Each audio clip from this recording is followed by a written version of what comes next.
வல்லவர் வாக்கை நம்பி வந்து நிற்கிறோ வல்லாவி மாறி ஒன்றுமே வாக்கை நம்பி வந்து நிற்கிறோ வல்லாவி மாறி ஒன்றுமே நியாய தீர்ப்பினால் நெருங்குதே ஈசவர காலமாகுதே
ஹல்லேலூயா சத்தமா ஹல்லேலூயா.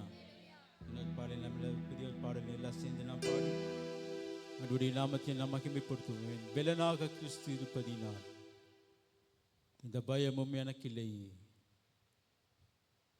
என் வலப்பக்கத்தில் அவர் துணை நிற்பதால் நான் ஜெயம் பெற்று விடுவிடுவேன். எல் ஷடாய் என் தெய்வமே, எல் ரோயி என் தகப்பன், யெகோவா என் ராஜன். என்னோடு கூட சேர்ந்து பாடி அவருடைய நாமத்தை நாம் மகிமைப்படுத்தலாம். என் பெலனாக கிறிஸ்து இருப்பதினால் இந்த தீங்கும் எனக்கு இல்லை.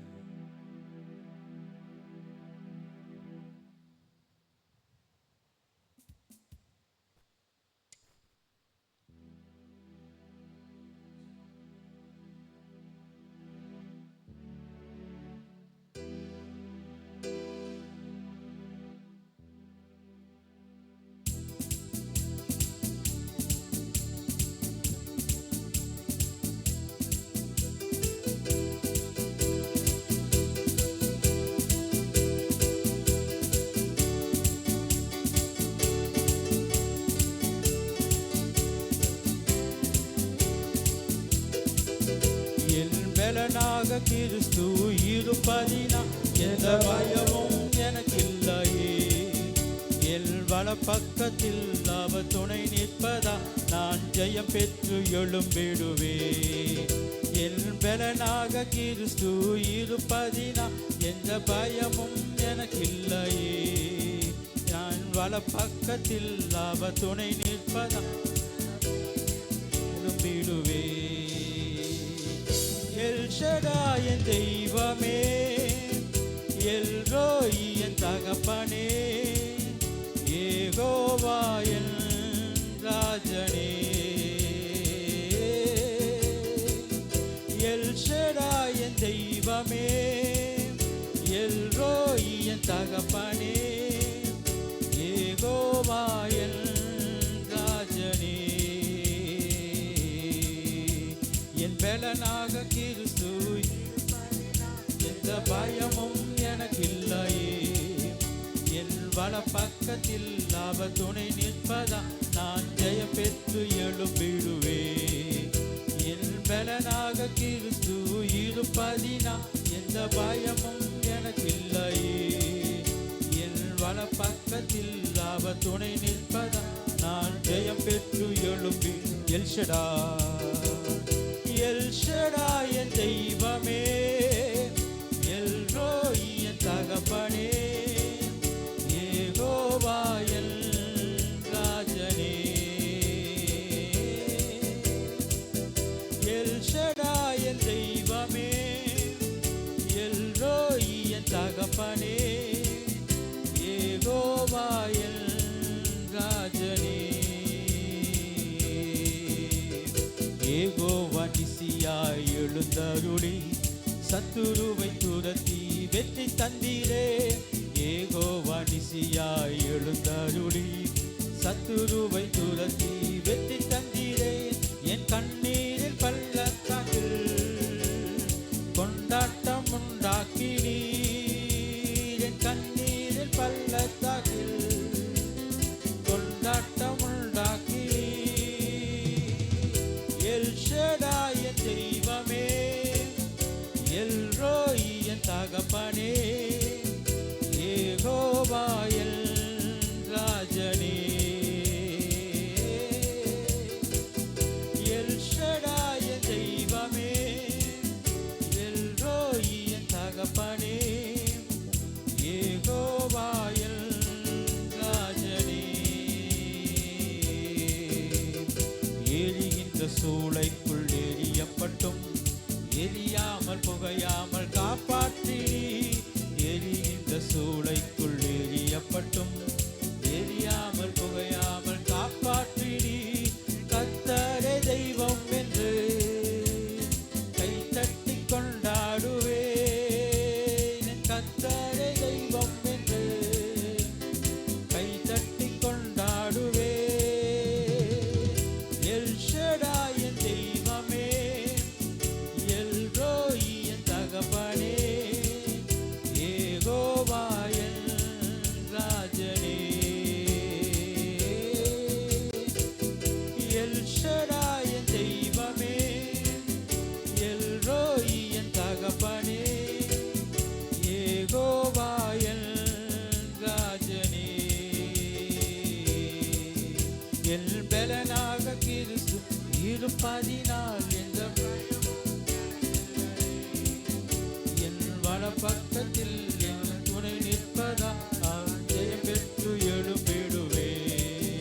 என் பலனாக கிறிஸ்து இருப்பதினால் எந்த பயமும் எனக்கில்லையே. என் வலப்பக்கத்தில் அவர் துணை நிற்பதா நான் ஜெயம் பெற்று எழும்பிடுவே. எல் ஷடாய் என் தெய்வமே, எல் ரோய் என் தகப்பனே, யெகோவா என் ராஜனே. எல் ஷடாய் என் தெய்வமே, எல் ரோய் என் தகப்பனே, யெகோவா என் ராஜனே.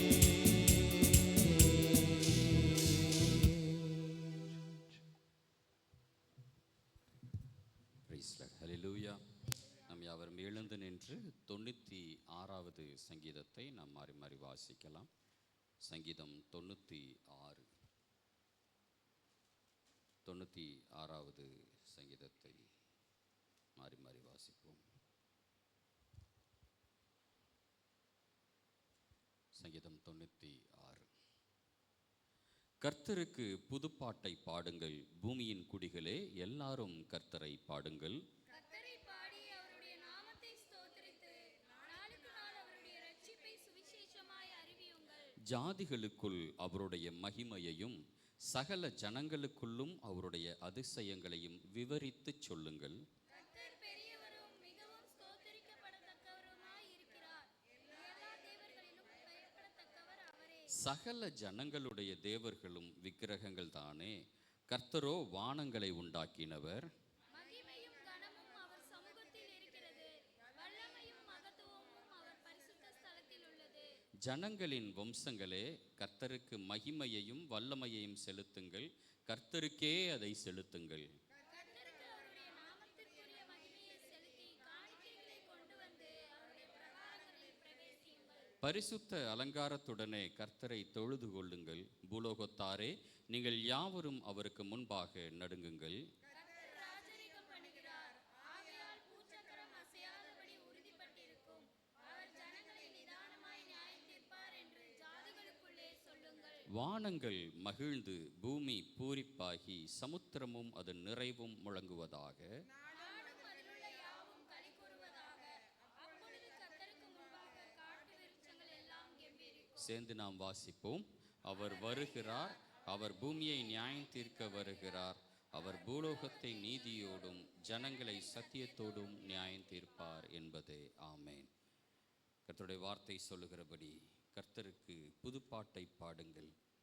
பூமியின் குடிகளே, எல்லோரும் கர்த்தரை பாடுங்கள். கர்த்தரை பாடி அவருடைய நாமத்தை ஸ்தோத்தரித்து நாளுக்கு நாள் அவருடைய ரட்சிப்பை சுவிசேஷமாய் அறியுங்கள். ஜாதிகளுக்குள் அவருடைய மகிமையையும் சகல ஜனங்களுக்குள்ளும் அவருடைய அதிசயங்களை விவரித்து சொல்லுங்கள். காரணம், கர்த்தர் பெரியவர், மிகவும் ஸ்தோத்தரிக்கப்படத்தக்கவர், எல்லா தேவர்களிலும் பயப்படத்தக்கவர் அவரே. அல்லேலூயா. வானங்கள் மகிழ்ந்து பூமி பூரிப்பாகி சமுத்திரமும் அது நிறைவும் எல்லாம் முழங்குகிறது. நாடும் அதிலுள்ள யாவும் களி கூறுகிறது. கர்த்தருக்கு முன்பாக நீங்களும் நானும் அவரை மகிமைப்படுத்தும்படியாக, களிகூறும்படியாக, அவர் பெரியவரும் ஸ்தோத்தரிக்கப்படத்தக்கவருமாய் இருக்கிறார் என்பதை உணர்ந்தவர்களாக அவருக்கு நாம் ஸ்தோத்திரங்களையும் கனத்தையும் மகிமையும் செலுத்தும்படி வந்திருக்கிறோம். நம்முடைய நினைவுகள் எல்லாம் அவரை உயர்த்துகிறதை மாத்திரமே இருக்கட்டும். நம்முடைய சிந்தனைகள் எல்லாம் அவரே நிறைந்திருக்கட்டும். ஆமென். ஸ்தோத்திரம். கர்த்தரை பாடுவதும் உன்னதமானவருடைய நாமத்தை கீர்த்தனம் பண்ணுவதும் நமக்கு முன்பாக வைக்கப்பட்டிருக்கிற ஒரு விசேஷித்த கடமையாக இருக்கிறது. நம்முடைய இருதயத்தின் ஆழத்திலிருந்து உம்மை தவிர நான் உயர்த்துவதற்கு ஒன்றுமே இல்லை அப்பா, உம்மை தவிர நான் மேன்மை பாராட்டுவதற்கு ஒன்றுமே இல்லை ஆண்டவரே, உம்மை தவிர நான் சார்ந்து கொள்வதற்கு ஒன்றுமே இல்லைப்பா.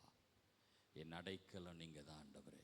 சொல்லுங்களேன், என் அடைக்கலம் நீங்கள் தான்ப்பா, என் பலன் நீங்கள் தான் அப்பா. ஆமேன். ஸ்தோத்திரம். என்னுடைய வழி நீங்கள் தான் ஆண்டவரே, என்னை நடத்துகிறவர் நீங்கள் தான் அப்பா. ஆமேன். ஸ்தோத்திரம். நான் நம்புகிற கண்மலை நீங்கள் தான் ஆண்டவரே. என் கண்மலை, என் மீட்பர், என் ரட்சகர் எல்லாம் நீங்கள் தான் ஆண்டவரே. உம்மை பாடுவது, உம்முடைய நாமத்தை மகிமைப்படுத்துவது என்னுடைய கடமையாக இருக்கிறது. இந்த காலை வேளையில் உம்முடைய சமூகத்தில் வந்திருக்கிறேன்னா அந்த பிரசன்னத்தை உணர்ந்தவர்களாக, அந்த மகிமையை உணர்ந்து கொண்டு நான் உம்மை ஆராதிக்கணும் ஆண்டவரே. என் வாய் உம்முடைய புகழை அறிவிக்கட்டும், என்னுடைய சிந்தை உம்மை அறிகிற அறிவினாலே நிறைந்திருக்கட்டும். நீரே எங்களுக்காக யாவையும் செய்து முடிக்கிறவர். கொஞ்சம் அப்படியே எல்லாரும் வாய்களை திறந்து ஸ்தோத்திரம் பண்ணி கொஞ்ச நேரம் ஆவிலே நிறைந்து மகிமைப்படுத்தலாம். ஹல்லேலூயா. நல்ல இருதயத்தை விசாலமாக்குங்க. ஆமேன். ஸ்தோத்திரம். உங்களை சூழ்ந்திருக்கிற அந்த கட்டுகள், ஆமேன் ஸ்தோத்திரம், அந்த பலவீனங்கள், தடுமாற்றங்கள் எல்லாம் மறையட்டும். கர்த்தரை துதிக்கிற துதி இப்போ உங்கள் வாயிலிருந்து உண்டாகட்டும். ஹல்லேலூயா. மகிமைப்படுத்து. நல்ல ஆவியில் நிறைஞ்சு கொஞ்சம் நேரம் ஃப்ரீயாக ஜெபம் பண்ணுங்க, ஃப்ரீயாக ஆராதிங்க. ஹல்லேலூயா. ஆமேன். தடைகள் எதுவுமே இல்லை. நான் உம்மை துதிப்பதற்கு, நான் உம்மை உயர்த்துவதற்கு, நான் உம்மை ஆராதிப்பதற்கு தடை எதுவுமே இல்லைப்பா. உம்முடைய சமூகத்தில் வந்து நின்று ஆண்டவரே, என்னுடைய இருதயத்தை நான் திறக்கிறேன். ஹல்லேலூயா. ஹல்லேலூயா. களி கூறுதலினாலே என் வாய் நிரம்பட்டும். உம்மை துதிக்கிற துதியினாலே என்னுடைய நாவுகள், ஆமேன் ஸ்தோத்திரம், கம்பீரிக்கட்டும். ஹல்லேலூயா. பரிசுத்த ஆவியானவருடைய நிரப்புதல் எங்கள் யாவரையும், ஆமேன், ஆட்கொள்ளட்டும். ஒருமனப்பட்டு வந்து நிற்கிற இடத்துல தேவ மகிமை வெளிப்படும். ஹalleluya ஹalleluya ஹalleluya. நாங்கள் ஸ்தோத்திரிக்கிற, நாங்கள் கனப்படுத்துகிற, நாங்கள் ஆராதிக்கிற இந்த நேரத்தில் அந்த பரிசுத்த பிரசன்னம், அந்த பரிசுத்த வல்லமை, பரிசுத்த வல்லமை, பரிசுத்த வல்லமை, ஆமென் ஆமென், எங்க இருதயங்களை ஆளுகை செய்வதாக. நல்ல வாய்களை திறந்து ஸ்தோத்திரம் பண்ணுங்களேன். ஹalleluya. கர்த்தரை உயர்த்துங்க, உன்னதமானவருடைய நாமத்தை கீர்த்தனம் பண்ணுங்க. ஹalleluya ஹalleluya ஹalleluya. கொஞ்ச நேரம் ஆமென் ஆவியிலே களி கூர்ந்து தேவனை மகிமைப்படுத்துங்க. நீங்கள் அல்ல, உங்களுடைய ஆமென் ஸ்தோத்திரம் மனுஷிகமான எண்ணங்கள் அல்ல, மாம்சீக சிந்தையினை அல்ல, தேவனை உயர்த்துவதற்கு உங்கள் ஆத்துமா ஆமென் களி கூறட்டும். ரபாலா ராதாராலா ரிஷகரா பாலா மரிமலா ரபா. ஹalleluya ஹalleluya. ஆவியிலே ஒரு உணர்தல் உண்டாகட்டும், நம்முடைய ஆவியிலே ஒரு உணர்தல் உண்டாகட்டும், ஆவியிலே ஒரு உணர்தல் உண்டாகட்டும், ஆத்மாவிலே ஒரு தொடுதல் உண்டாகட்டும். தேவனுடைய வலது கரம், தேவனுடைய வல்லமையின் கரம் ஆமென் ஆமென் ஆமென் இப்பொழுது உங்களுடைய இருதயங்களை தொடுவதாக. கல்லான இளைய இதயங்கள் எல்லாம் உடைக்கப்படட்டும். ஆமென் ஆமென் ஆமென். தேவனுக்கு முன்பாக நம்மை ஒப்பு கொடுக்கிற சிந்தை, நம்மை தாழ்த்துகிற சிந்தை, நம்மை வெறுமையாக்குகிற சிந்தை உண்டாவதாக.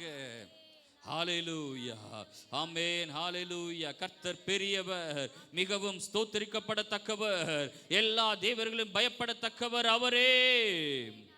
ஹalleluya. பூமியின் குடிகளே, பூமியின் குடிகளே, எல்லாரும் கர்த்தரை ஸ்தோத்திரிங்க, பாடுங்க, மகிமைப்படுத்துங்க. நல்ல வாய்களை திறந்து, நல்ல வாய்களை திறந்து. ரபா ரபா ரபா லா ரஷதரலா ஓ ரிதரலா ரிபகபா ரபா லபா ரிகரபா லபா ரபா பபா. ஹalleluya ஹalleluya. 2-3 பேர் ஆகிலும் அவருடைய நாமத்திலே கூடுகிற இடத்திலே இருக்கிறேன் சொன்ன தேவனுடைய கரம், அந்த வார்த்தை, அந்த வார்த்தை, அந்த வார்த்தை இப்பொழுது நமக்குள் நிறைவேறட்டும். தேவன் சொன்ன வார்த்தை நிறைவேறட்டும்.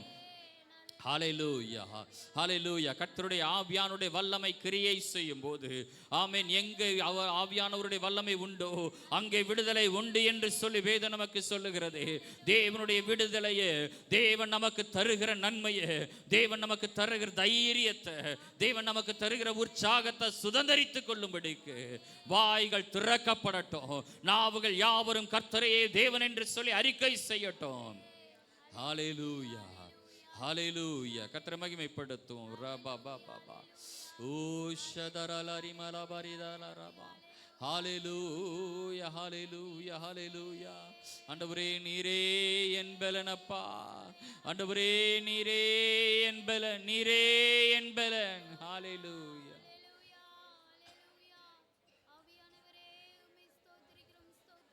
ஹalleluya.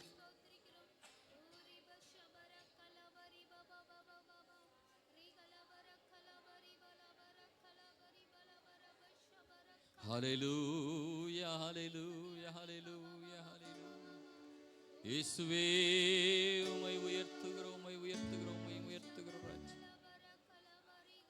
ஹalleluya. உம்முடைய பரிசுத்த நாமத்தை மகிமைப்படுத்துகிறோம், உம்முடைய வல்லமையை மகிமைப்படுத்துகிறோம், உம்முடைய கிருபையை மகிமைப்படுத்துகிறோம். ஹalleluya.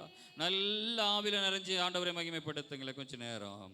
ஹalleluya ஹalleluya ஹalleluya ஹalleluya ஹalleluya.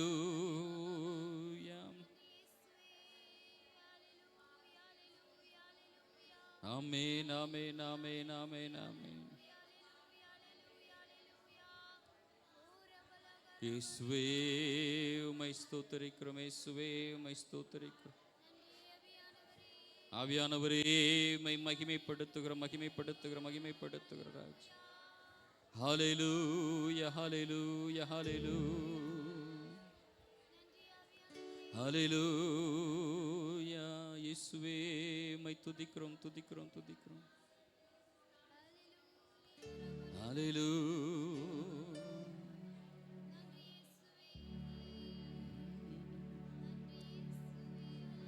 உம் நாமம் தேனிலும் மதுரம் ஐயா,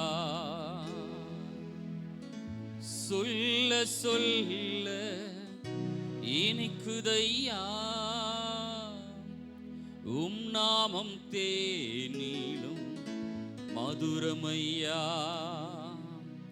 சொல்ல சொல்ல இனிக்குதையா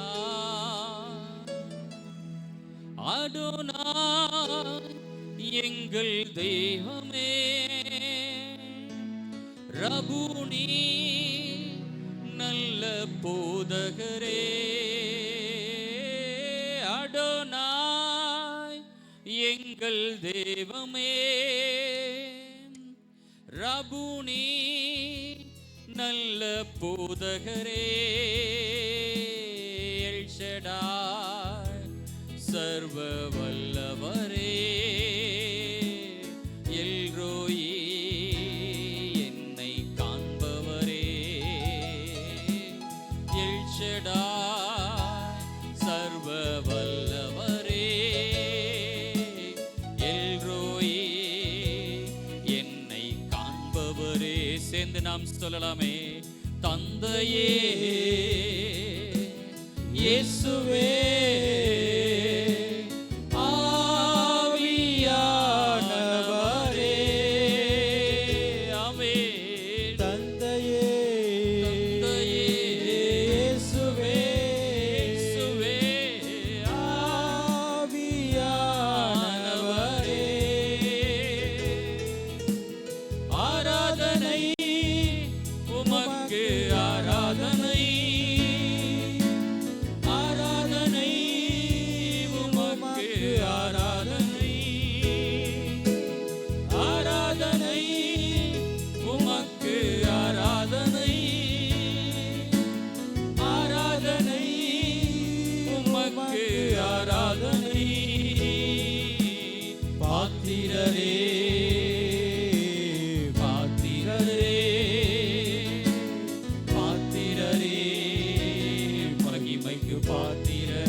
எல்லாருடைய கரங்களை மேலே உயர்த்தி எல்லாரும் கரங்களை உயர்த்தி தந்தையே இயேசுவே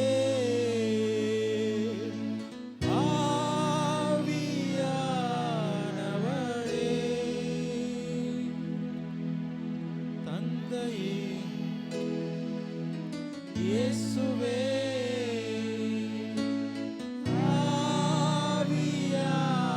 ஆவியானவரே. ஆராதனை ஆராதனை உமக்கு ஆராதனை ஆராதனை உமக்கு ஆராதனை ஆராதனை உமக்கு ஆராதனை ஆராதனை உமக்கு ஆராதனை. பாத்திரரே சத்தத்தை வைத்து எல்லாமே பாத்திரரே பாத்திரரே மகிமைக்கு பாத்திரரே பாத்திரரே பாத்திரரே பாத்திரரே மகிமைக்கு பாத்திரரே. அப்படி எல்லா கரங்களை உயர்த்தி ஆண்டவர் பாராட்டின எல்லா கிருபைகளையும் நாம் எண்ணி உள்ளத்தின் ஆழத்திலிருந்து ஆண்டவரை நாம் மகிமைப்படுத்தலாம். எல்லார் வாய்களை தந்து ஒரு சில நிமிடங்கள் அவருடைய நாமத்தை நாம் மகிமைப்படுத்துவோமே. ஹல்லேலூயா, thank you Jesus, ஹல்லேலூயா. உம்மை நாங்கள் உயர்த்துகிறோம், உம்முடைய நாமத்தை நாங்கள் மேன்மைப்படுத்துகிறோம். ஆண்டவரே, நீ செய்த எல்லா நன்மைகளுக்காக, நீ பாராட்டின எல்லா கிருபைகளுக்காக உள்ளத்தின் ஆழத்திலிருந்து நாங்கள் நன்றி செலுத்துகிறோம். இந்த மாதம் முழுமையாக நீர் எங்களை நடத்தினீரே, எங்களை உயர்த்தினீரே, எங்களை மேன்மைப்படுத்தினீரே, எங்களுக்கு உண்டான எல்லாவற்றையும் நீர் ஆசீர்வாதமாய் மாற்றி தந்தீரே. மக்கள் நாங்கள் நன்றி செலுத்துகிறோம். ஹல்லேலூயா. எல்லா கரங்களை உயர்த்தி ஹல்லேலூயா. எனக்காக யாவும் செய்து முடிக்கும் என் தேவன் நீர் இருக்க பயமே இல்லை. எல்லாவற்றையும் எல்லாவற்றாலும் நிரப்பும் நீர் இருக்க பயமே இல்லை. எனக்காக யாவும் செய்து முடிக்கும் என் தேவன் நீர் இருக்க பயமே இல்லை. எல்லாவற்றையும் எல்லாவற்றாலும் நிரப்பும் நீர் இருக்க பயமே இல்லை. உங்க கைகள் குறுகவில்லை, உம்மால் கூடாதது எதுவும் இல்லை. உங்க கைகள் குறுகவில்லை, உம்மால் கூடாதது எதுவும் இல்லை. உம்மால் கூடாதது எதுவும் இல்லை. உம்மால் கூடாதது எதுவும். உங்க கைகள் குறுகவில்லை, உங்க கைகள் குறுகவில்லை, உம்மால் கூடாதது எதுவும் இல்லை. உங்க கைகள் குறுகவில்லை, உம்மால் கூடாதது எதுவும் இல்லை. உம்மால் கூடாதது எதுவும் உம்மால் கூடாதது. சகலத்தையும் நீர் உருவாக்கினீர், சகலத்தையும் நீர் உருவாக்கினீர். வார்த்தையாலே நீர் உருவாக்கினீர். சகலத்தையும் நீர் உருவாக்கினீர். வார்த்தையாலே நீர் உருவாக்கினீர். என் வாழ்வில் நீர்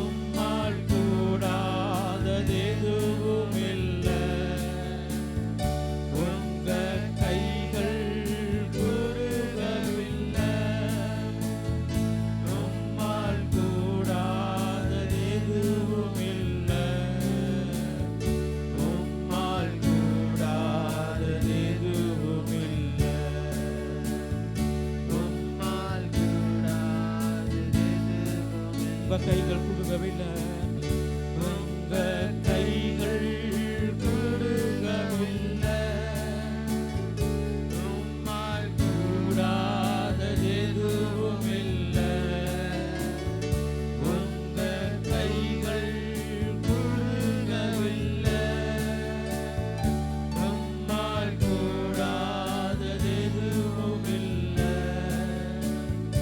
உம்மால் கூடாதது எதுவும் இல்லை.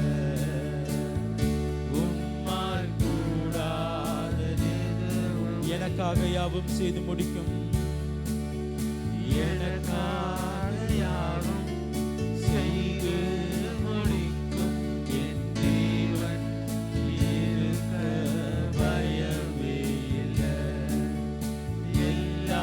எல்லாவற்றையும் எல்லாவற்றாலும் நீரப்பும் நீரிருக்க பயமே இல்லை. எனக்காக யாவும் செய்து முடிக்கும் என் தேவன் இருக்க பயமே இல்லை. எல்லாவற்றையும் எல்லாவற்றாலும் நீரப்பும் நீரிருக்க பயமே. எல்லாருடைய கரங்களும் மேலே உயர்த்தி, உங்க கைகள் குறுகவில்லை, உம்மால் கூடாததெதுவும். சத்தத்தை உயர்த்தி எல்லாமே இணைந்து, உங்க கைகள் குறுகவில்லை, உம்மால் கூடாததெதுவும் இல்லை. உம்மால் கூடாததெதுவும் இல்லை. உம்மால் கூடாததெதுவும் இல்லை. அப்படியே கரங்களை உயர்த்தி ஒரு நம்பிக்கையோடு விசுவாசத்தோடு கூட, மனுஷரால் கூடாத காரியங்கள் நாம் ஆராதிக்கிற தேவனால் எல்லாம் கூடுமே. ஹல்லேலூயா, நன்றி இயேசுவே. அப்பா, உமக்கு நாங்கள் நன்றி செலுத்துகிறோம். ஹல்லேலூயா. ஆண்டவரே, உமக்கு நன்றி செலுத்துகிறோம். ஹல்லேலூயா. Thank you, Jesus. உம்மை நாங்கள் உயர்த்துகிறோம், உம்முடைய நாமத்தை நாங்கள் மேன்மைப்படுத்துகிறோம், மேன்மைப்படுத்துகிறோம். Hallelujah. Thank you, Jesus. அப்பா, உமக்கு நன்றி.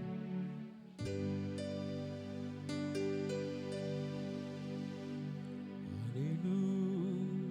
நன்றி அப்பா, உமக்கு நன்றி செலுத்துகிறோம். Thank you, Lord. Thank you, Jesus.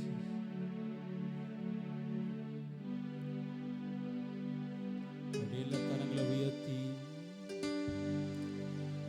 என்னை விட எத்தனை பேர் தகுதியாக இருந்தும் என்ன மட்டும் கிருபை இன்று தேடி வந்ததே.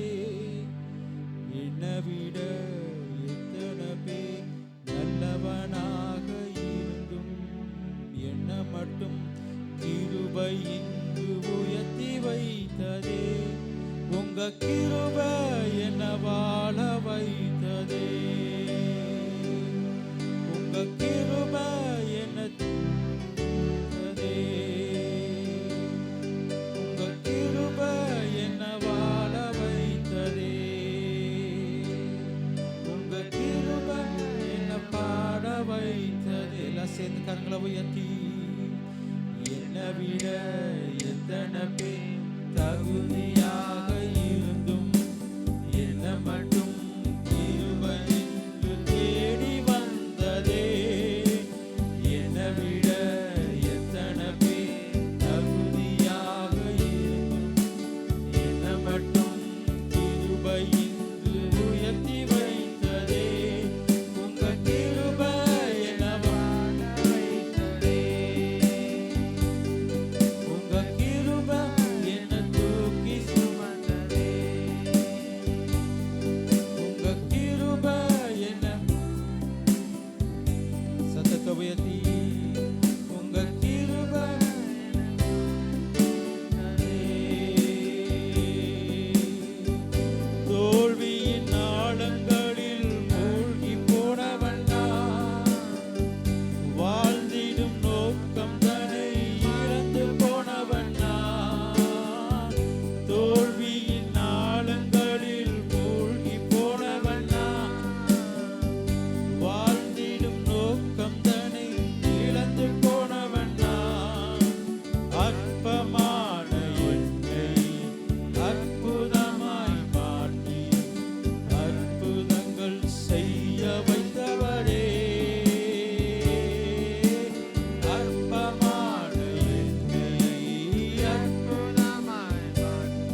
எல்லாரும் மைக்காரங்களை தட்டி ஆண்டவருடைய நாமத்தை நாம் மகிமைப்படுத்துவோம்.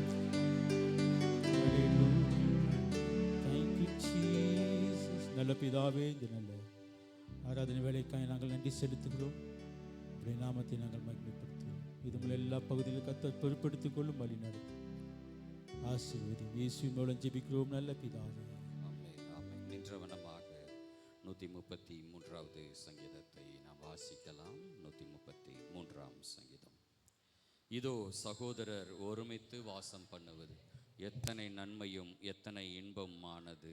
அது ஆரோனுடைய சிரசின் மேல் ஊற்றப்பட்டு அவனுடைய தாடியிலே வடிகிறதும் அவனுடைய அங்கிகளின் மேல் இறங்குகிறதுமான நல்ல தைலத்துக்கும் எர்மோன் மேலும் சீயோன் பர்வதங்கள் மேலும் இறங்கும் பனிக்கும் ஒப்பாயிருக்கிறது. அங்கே கர்த்தர் என்றென்றைக்கும் ஆசீர்வாதத்தையும் ஜீவனையும் கட்டளையிடுகிறார் என்பதே. ஆமென். உட்காரும்.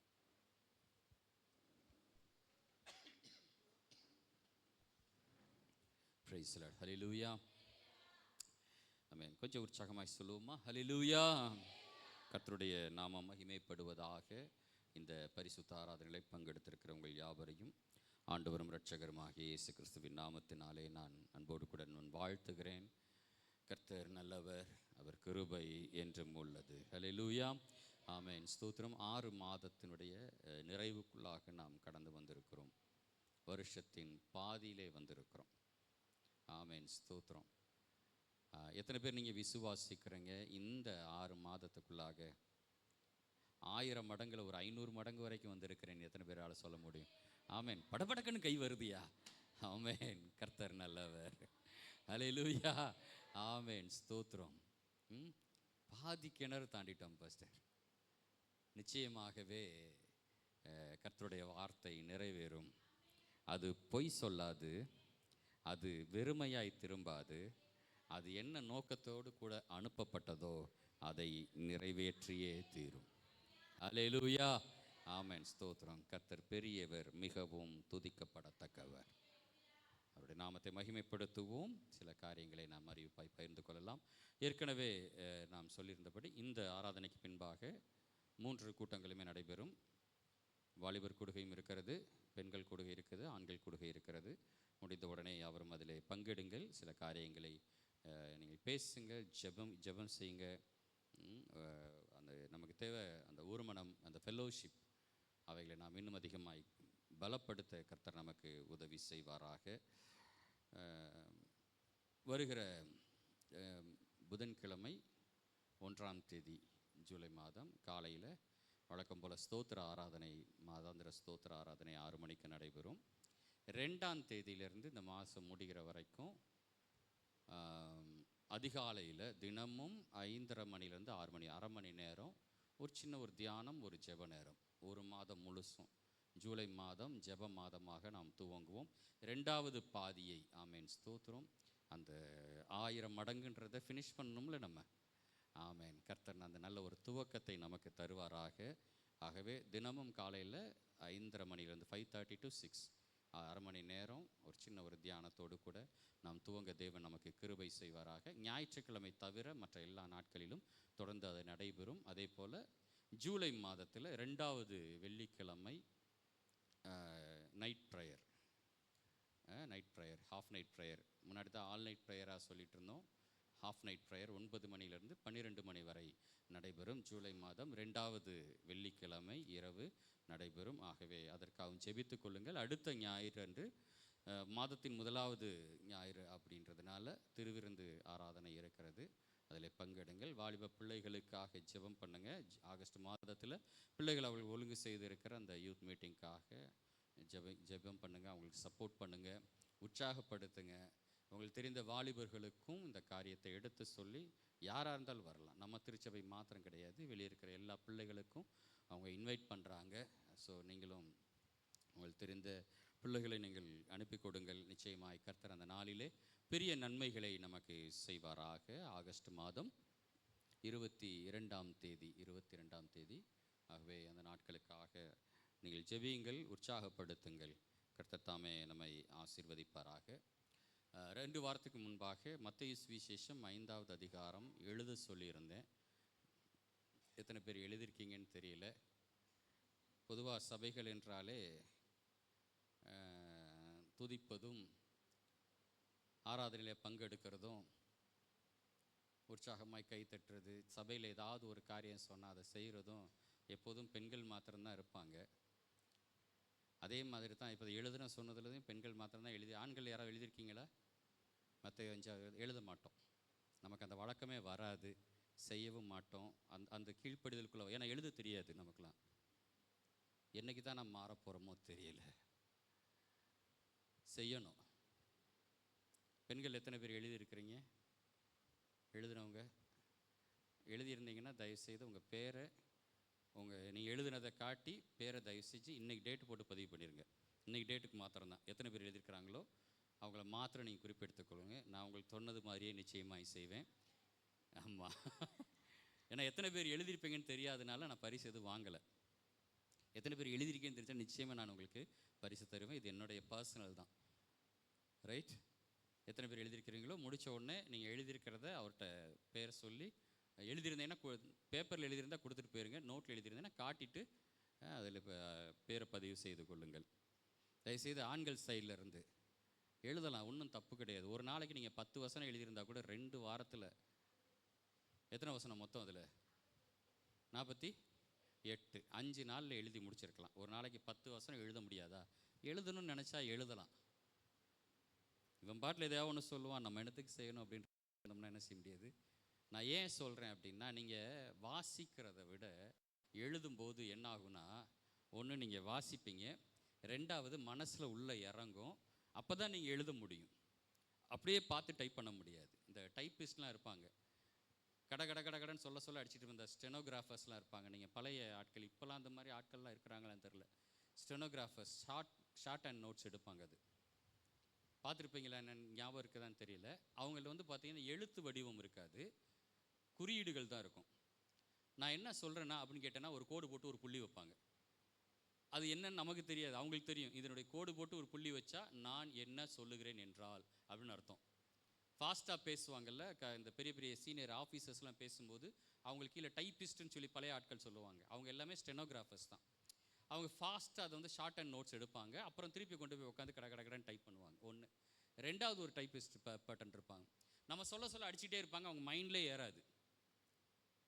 கட கட கடன் அடிச்சுட்டு நீ என்ன பக்கத்தில் இருக்கவன்ட்ட பேசிகிட்டு இருந்தாலும் அதே அடிச்சுட்டு இருப்பானுங்க. அந்த மாதிரி ஆட்கள் அவங்க. ஆனால் நீங்கள் பைபிள் வசனத்தை நீங்கள் வாசித்தீங்கன்னா, நீங்கள் வாசிக்கும்போது நீங்கள் வாசிக்கிறத மாத்திரம் உள்ளே நிற்காது. நீங்கள் எழுதும்போது என்ன ஆகுனா, வாசித்து அது உள்ளே வந்ததுக்கப்புறம் தான் நம்மளால் என்ன செய்ய முடியும், எழுத முடியும்.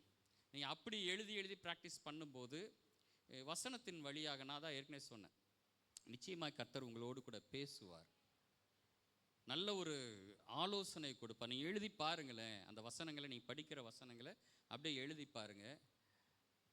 வேறு வேறு விதமான வழி நடத்துதல்கள், ஆலோசனைகள் அப்படி அப்படியே வந்துக்கிட்டே இருக்கும். நம்ம கூட உட்காந்து அவர் பேசுகிற மாதிரியே இருக்கும். அதை ஒரு முயற்சி பண்ணி பாருங்கள். ரைட், நான் இன்னொரு நாள் இன்னொரு சாப்டர் சொல்கிறேன், அப்போ எத்தனை பேர் எழுதுறீங்கன்னு பார்க்கலாம். இந்த மத்தேயு சுவிசேஷம் 5வது அதிகாரம். ஏன்னா இந்த ஒரு மாதம் ஜெப மாதம் முழுவதுமாக இந்த 5வது அதிகாரத்திலேருந்து நாம் தியானிக்க போகிறோம். இந்த மாதம் முழுவதுமாக எதைத்தான் தியானிக்க போகிறோம், தினமும் அதிகாலையில். ஆகவே அது உங்களுக்கு தொடர்புடையதாக இருக்குன்றதுக்கு தான் முன்னாடியே நான் சொன்னேன். கொஞ்சம் எல்லாருமே எழுதியிருந்தீங்கன்னா நம்ம அடுத்து நம்ம போகும்போது என்ன ஆகுன்னு கேட்டிங்கன்னா, ஒவ்வொரு நாளும் நானும் ஒரு காரியத்தை பேசும்போதே அப்படியே ஆண்டவர் உங்களுக்கு அந்த வசனத்தோடு கூட என்ன செய்வார், இடைப்பட்டு கொண்டே வருவார். அந்த நாள் முழுவதும், அந்த மாதம் முழுவதுமாய் தேவன் உங்களை ஆவிக்குரிய சிந்தனையோடு கூட தம்முடைய சித்தத்தின்படியாக தேவன் என்ன செய்வார்னா வழி நடத்துவார். ஹல்லேலூயா, ஆமென். ஆகவே தான் நான் எழுத சொல்லியிருந்தேன். கொஞ்சம் எல்லாருமே எழுதி பழகுங்க. குறிப்பாய் ஆண்கள் பகுதியிலையும் அதை என்ன செய்யுங்க, உற்சாகமாய் செய்யுங்க. அப்போஸ்தலனாகிய பவுல் சொல்கிறாரு, ஸ்திரீகள் சபையிலே பேசாமல் இருக்கணும்னு இருக்கிறாரு. உங்களுக்கு ஏதாவது தெரியலைன்னா யார்கிட்ட போய் கேட்கணும், யார்கிட்ட போய் கேட்கணும் தெரியுமா? உங்களுக்கு ஏதாவது ஒன்று தெரிலனா யார்கிட்ட போய் கேட்கணும்? உங்கள் வீட்டில் போய் உங்கள் வீட்டுக்கார்ட்ட போய் கேட்கணும். அவங்க வந்து சபையில் என்ன நினச்சின்னு சொல்லுவாங்களாமா அப்படின்னு பவுல் எழுதி வச்சிருக்கிறாரு. நீங்கள் கேட்டு அவங்க சொல்லி அதை அப்படி நம்மளை பவுல் என்ன செஞ்சுருக்கிறார், ஏற்றி வச்சிருக்கிறார். சபையில் ஆண்கள் வந்து அந்த அளவுக்கு என்ன செய்வாங்களாமா, உள்ளே வாங்குவாங்க, அவங்க வந்து வீட்டில் வந்து சொல்லி தருவாங்கன்ற லெவலுக்கு நம்மளை வச்சுருக்கிறாரு. அந்த லெவலில் நம்ம இருக்கிறோமான்றது என்ன செய்யுது, இது புதிய ஏற்பாட்டு சபை நான் சொல்கிறது. கொஞ்சம் என்ன செய்யுங்க, நம்முடைய அந்த ஆட்டிடியூட்ஸ்லாம் கொஞ்சம் என்ன செய்யுங்க, மாற்றுங்க. அதே மாதிரி மனப்பாட வசனம் ஒரு 3 வசனம் சொல்லியிருக்கிறேன், இடையிடையே சொல்லுவேன். திடீர்னு ஒரு நாள் கேட்பேன், நீங்கள் சொன்னீங்கன்னா நிச்சயமாக அதற்கு நல்ல ஒரு மதிப்புக்குரிய ஒரு பரிசு நிச்சயமாக கிடைக்கும். பிழை இல்லாமல் சொல்லணும். இந்த சின்ன பிள்ளை மனப்பாட வசனம் அந்த இதெல்லாம் வரக்கூடாது. ஆமாம், பிழை இல்லாமல் சொன்னீங்கன்னா நிச்சயமாக அதற்குரிய மதிப்புக்குரிய ஒரு பரிசும் உங்களுக்கு உண்டு. நினைவில் வைத்துக் கொள்ளுங்கள். கர்த்தர் தாமே நம்மை ஆசீர்வதிப்பாராக. பைபிள் குவிஸுக்கு சொல்லியிருந்தேன், இது வரைக்கும் யாருமே பேர் கொடுக்கல. 2 பேர் கொடுத்துட்டாங்களா? Very good, super. 20 பேர் இருந்தால் தான் நம்ம சென்டரில் இங்கே நடத்த முடியும். அது தெரியும் நினைக்கிறேன், பழைய ரூல்ஸ் தான் அது. இல்லாட்டினா நம்ம வேறு இடத்துல போய் நம்ம எழுதுகிற மாதிரி ஆகிரும். ஆகவே எத்தனை பேர் வாஞ்சியுள்ள விருப்பம் உள்ளவர்கள், ரொம்ப ஈஸியான சாப்டர்ஸ் அது. தானியேலும் யோவான் சுவிசேஷமும். இதை பற்றி உங்களுக்கு ஏதாவது விளக்க வேணுன்னா சொல்லுங்கள், நான் வேணா அதை உங்களுக்கு சொல்கிறேன். ஏன்னா தானியேலையும் யோவான் சுவிசேஷத்தையும் நான் எழுதுகிறேன். அதனால் லைன் பை லைனாக வார்த்தை பை வார்த்தையாக நான் எழுதுறதுனால எனக்கு நிறைய காரியங்களை ஆண்டவர் அதன் வழியாக கற்றுக் கொடுத்தார்.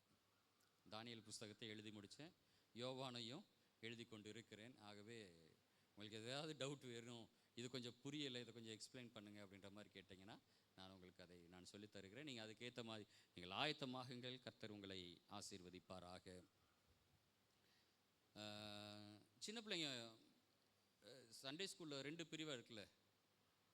பெரிய பிள்ளைங்க வசனம் எழுதுறாங்க. சின்ன பிள்ளைங்க எழுதுறாங்களாம்மா? ஒரு வசனம் சொல்லித்தரீங்க தானே, அதை நோட்டில் எழுதுறாங்களா? எழுதி கொண்டு வராங்களா? ஓகே. சின்ன பிள்ளைங்களே எழுத வைங்க. பேரண்ட்ஸ் சின்ன பிள்ளைங்களே என்ன செய்யுங்க, ஒரு வசனம் தான் தாராளமாக எழுத சொல்லுங்கள். ஒன்றும் தவறில்லை. பிள்ளைகளுக்கு நிச்சயமாக அது வளரும்போது அவர்களுக்கு பிரயோஜனமாக இருக்கும். கர்த்தருக்குள் நான் விசுவாசிக்கிறேன். வார்த்தை ஒரு நாளும் வீணாகி போகாது. அல்லேலூயா.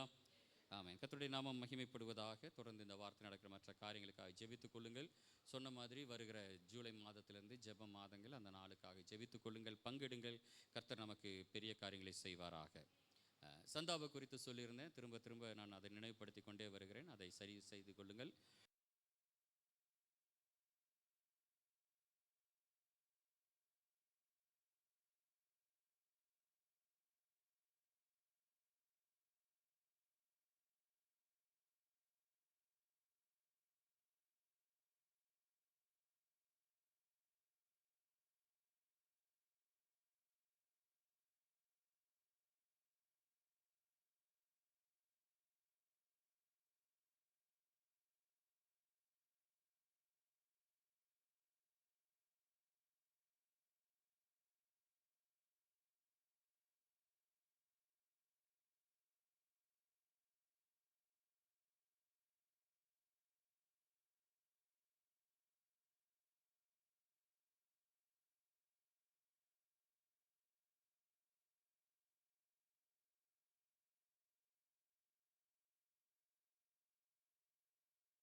நினைத்து என் மகனே, என் ஞானத்தை கவனித்து என் புத்திக்கு உன் செவியை சாய். அப்பொழுது நீ விவேகத்தை பேணிக் கொள்வாய். உன் உதடுகள் என்னை காத்துக்கொள்ளும். நீதிமொழிகள் 5:1-2. துன்மார்க்கருடைய பாதையோ காரியர்களைப் போல் இருக்கும். தாங்கள் இடறுவது இன்னதில் என்று அறியார்கள். என் மகனே,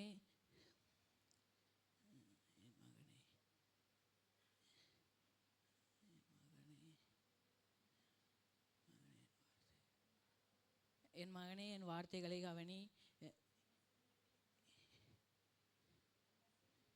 என் மகனே, என் வார்த்தைகளை கவனி, என் வசனங்களுக்கு செவியை சாய்.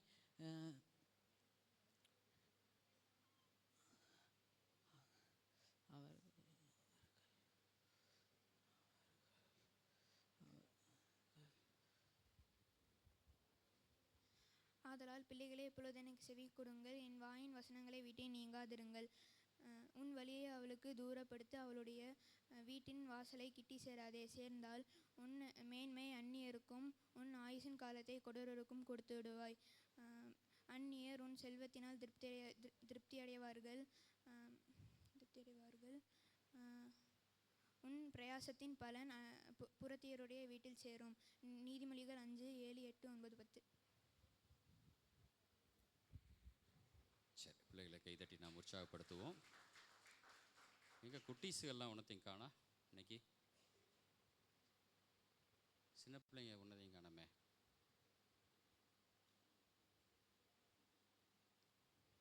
இன்றைக்கி நான் முன்னாடி சொன்ன மாதிரி வாலிபர் கூடுகை இருக்குது, பெண்கள் கூடுகை இருக்குது, ஆண்கள் கூடுகை இருக்குது. சண்டே ஸ்கூல் பிள்ளைங்க முடித்ததுமே என்கிட்ட உட்காந்து தான் போகணும் நீங்கள், சரியா? இவங்க கூட்டம் நடக்கும்போது சண்டே ஸ்கூல் பிள்ளைங்க வெளியே வந்துடுங்க, நான் அங்கே நிற்கிறேன். நமக்கு தனியாக ஒரு மீட்டிங் இருக்குது, சரியா? முடிச்சுட்டு யாரும் வீட்டுக்கு போயிடக்கூடாது, யாரும் போக மாட்டேங்க, உங்கள் அம்மா அப்பாலாம் இங்கே இருக்கிறதுனால. அதனால் இப்போ நமக்கு சண்டே ஸ்கூலுக்கு ஒரு மீட்டிங் இருக்குது. குழந்தைகளை தான் காணோம். குட்டி சொன்னத்தையும் காணோம், எங்கன்னு தெரில. சரி, ஓகே. கர்த்தர் நம்மை ஆசீர்வதிப்பாராக. தொடர்ந்து இந்த நாளுக்கான வேத பகுதியை நாம் வாசிக்க கேட்கலாம். எபிரேயருக்கு எழுதின நிருபம் 12வது அதிகாரம் வசனம் 1-14 வரை வாசிக்க கேட்போம். எபிரேயர் 12 வசனம் 1-14 வரை வாசிக்க கேட்போம்.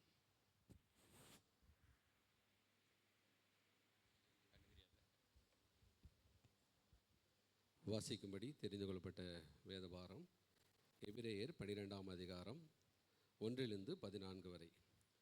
ஆகையால் மேகம் போன்ற இத்தனை திரளான சாட்சிகள் நம்மை சூழ்ந்து கொண்டிருக்க, பாரமான யாவற்றையும் நம்மை சுற்றி நெருங்கி நிற்கிற பாவத்தையும் தள்ளிவிட்டு, விசுவாசத்தை துவக்கிறவரும் முடிக்கிறவருமாயிருக்கிற இயேசுவை நோக்கி நமக்கு நியமித்திருக்கிற ஓட்டத்திலே பொறுமையோடு ஓடக்கிறவோம். அவர் தமக்கு முன் வைத்திருந்த சந்தோஷத்தின் பொருட்டு அவமானத்தை எண்ணாமல் சிலுவையை சகித்து தேவனுடைய சிங்காசனத்தின் வலது பாரிசத்தில் வீற்றிருக்கிறார். ஆகையால் நீங்கள் இளைப்புள்ளவர்களாய் உங்கள் ஆத்துமாக்களில் சோர்ந்து போகாதபடி, தமக்கு விரோதமாய் பாவிகளால் செய்யப்பட்ட இவ்விதமான விபரீதங்களை சகித்த அவரையே நினைத்து கொள்ளுங்கள். பாவத்துக்கு விரோதமாக போராடுகள் இரத்தம் சிந்தப்படத்தக்கதாக நீங்கள் இன்னும் எதிர்த்து நிற்கவில்லையே. அன்றியும் என் மகனே, கர்த்தருடைய சிற்றையை அற்பமாக எண்ணாதே. அவரால் கடிந்து கொள்ளப்படும் போது சோர்ந்து போகாதே. கர்த்தர் எவனிடத்தில் அன்பு கூறுவாரோ அவனை சிற்றித்து தாம் சேர்த்து கொள்கிற எந்த மகனையும் தண்டிக்கிறார் என்று பிள்ளைகளுக்கு சொல்லுகிறது போல உங்களுக்கு சொல்லியிருக்கிற புத்திமதியை மறந்தீர்கள். நீங்கள் சிற்றையை சகித்தவர்களானால் தேவன் உங்களை புத்திரராக எண்ணி நடத்துகிறார். தகப்பன் சிற்றியாத புத்திரன் உண்டோ? எல்லாருக்கும் கிடைக்கும் சிற்றை உங்களுக்கு கிடையாதிருந்தால் நீங்கள் புத்திரராயிராமல் வேசி பிள்ளைகளாக இருப்பீர்களே. அன்றியும் நம்முடைய சரீரத்தின் தகப்பன்மார்கள் நம்மை சிட்சிக்கும் போது அவர்களுக்கு நாம் அஞ்சி நடந்திருக்க, நாம் பிழைக்கத்தக்கதாக ஆவிகளின் பிதாவுக்கு வெகு அதிகமாய் அடங்கி நடக்க வேண்டும் அல்லவா? அவர்கள் தங்களுக்கு நலமென்று தோன்றுவது கொஞ்ச காலம் சிசித்தார்கள். இவரோ நம்முடைய பரிசுத்தத்துக்கும் நாம் பங்குள்ளவர்களாகும்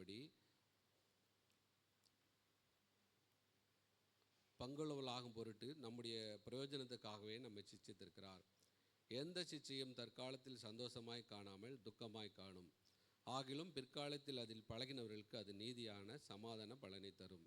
ஆகையால் நெகிழ்ந்த கைகளையும் தளர்ந்த முழங்கால்களையும் நீங்கள் திரும்ப நிமிர்த்தி, முடமாய் இருக்கிறது பிசைக்கு போகாமல் சொஸ்தமாகும்படி உங்கள் பாதங்களுக்கு வழிகளை செவைப்படுத்துங்கள்.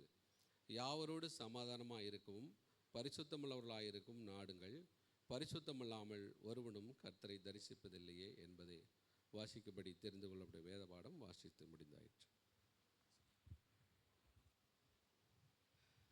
கர்த்தருடைய நாமம் மகிமைப்படுவதாக. கர்த்தருடைய வார்த்தையை தியானிப்பதற்கு முன்பாக தேவன் நம்ம கொடுத்த நன்மையிலிருந்து காணிக்கைகள், தசம பாகங்கள், ஸ்தோத்திர காணிக்கைகளை படைக்கும் பொருட்டாக நாம் யாவரும் எழுந்து நின்று மறப்பேனோ மறந்து போவேனோ, உம்மை மறந்தால் இந்த உலகில் வாழ்வேனோ, நான் நிற்பதும் நிர்மூலமாகாததும் உங்கள் கிருபைதான். இந்த பாடலை பாடுவோம்.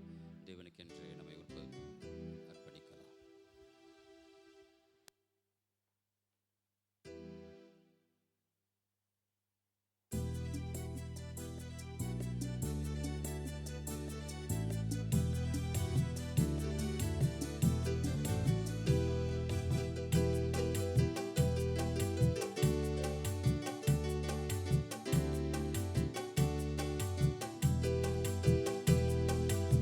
மறப்பேனோ மறந்து போவேனோ, உம்மை மறந்தால் இந்த உலகில் வாழ்வேனோ.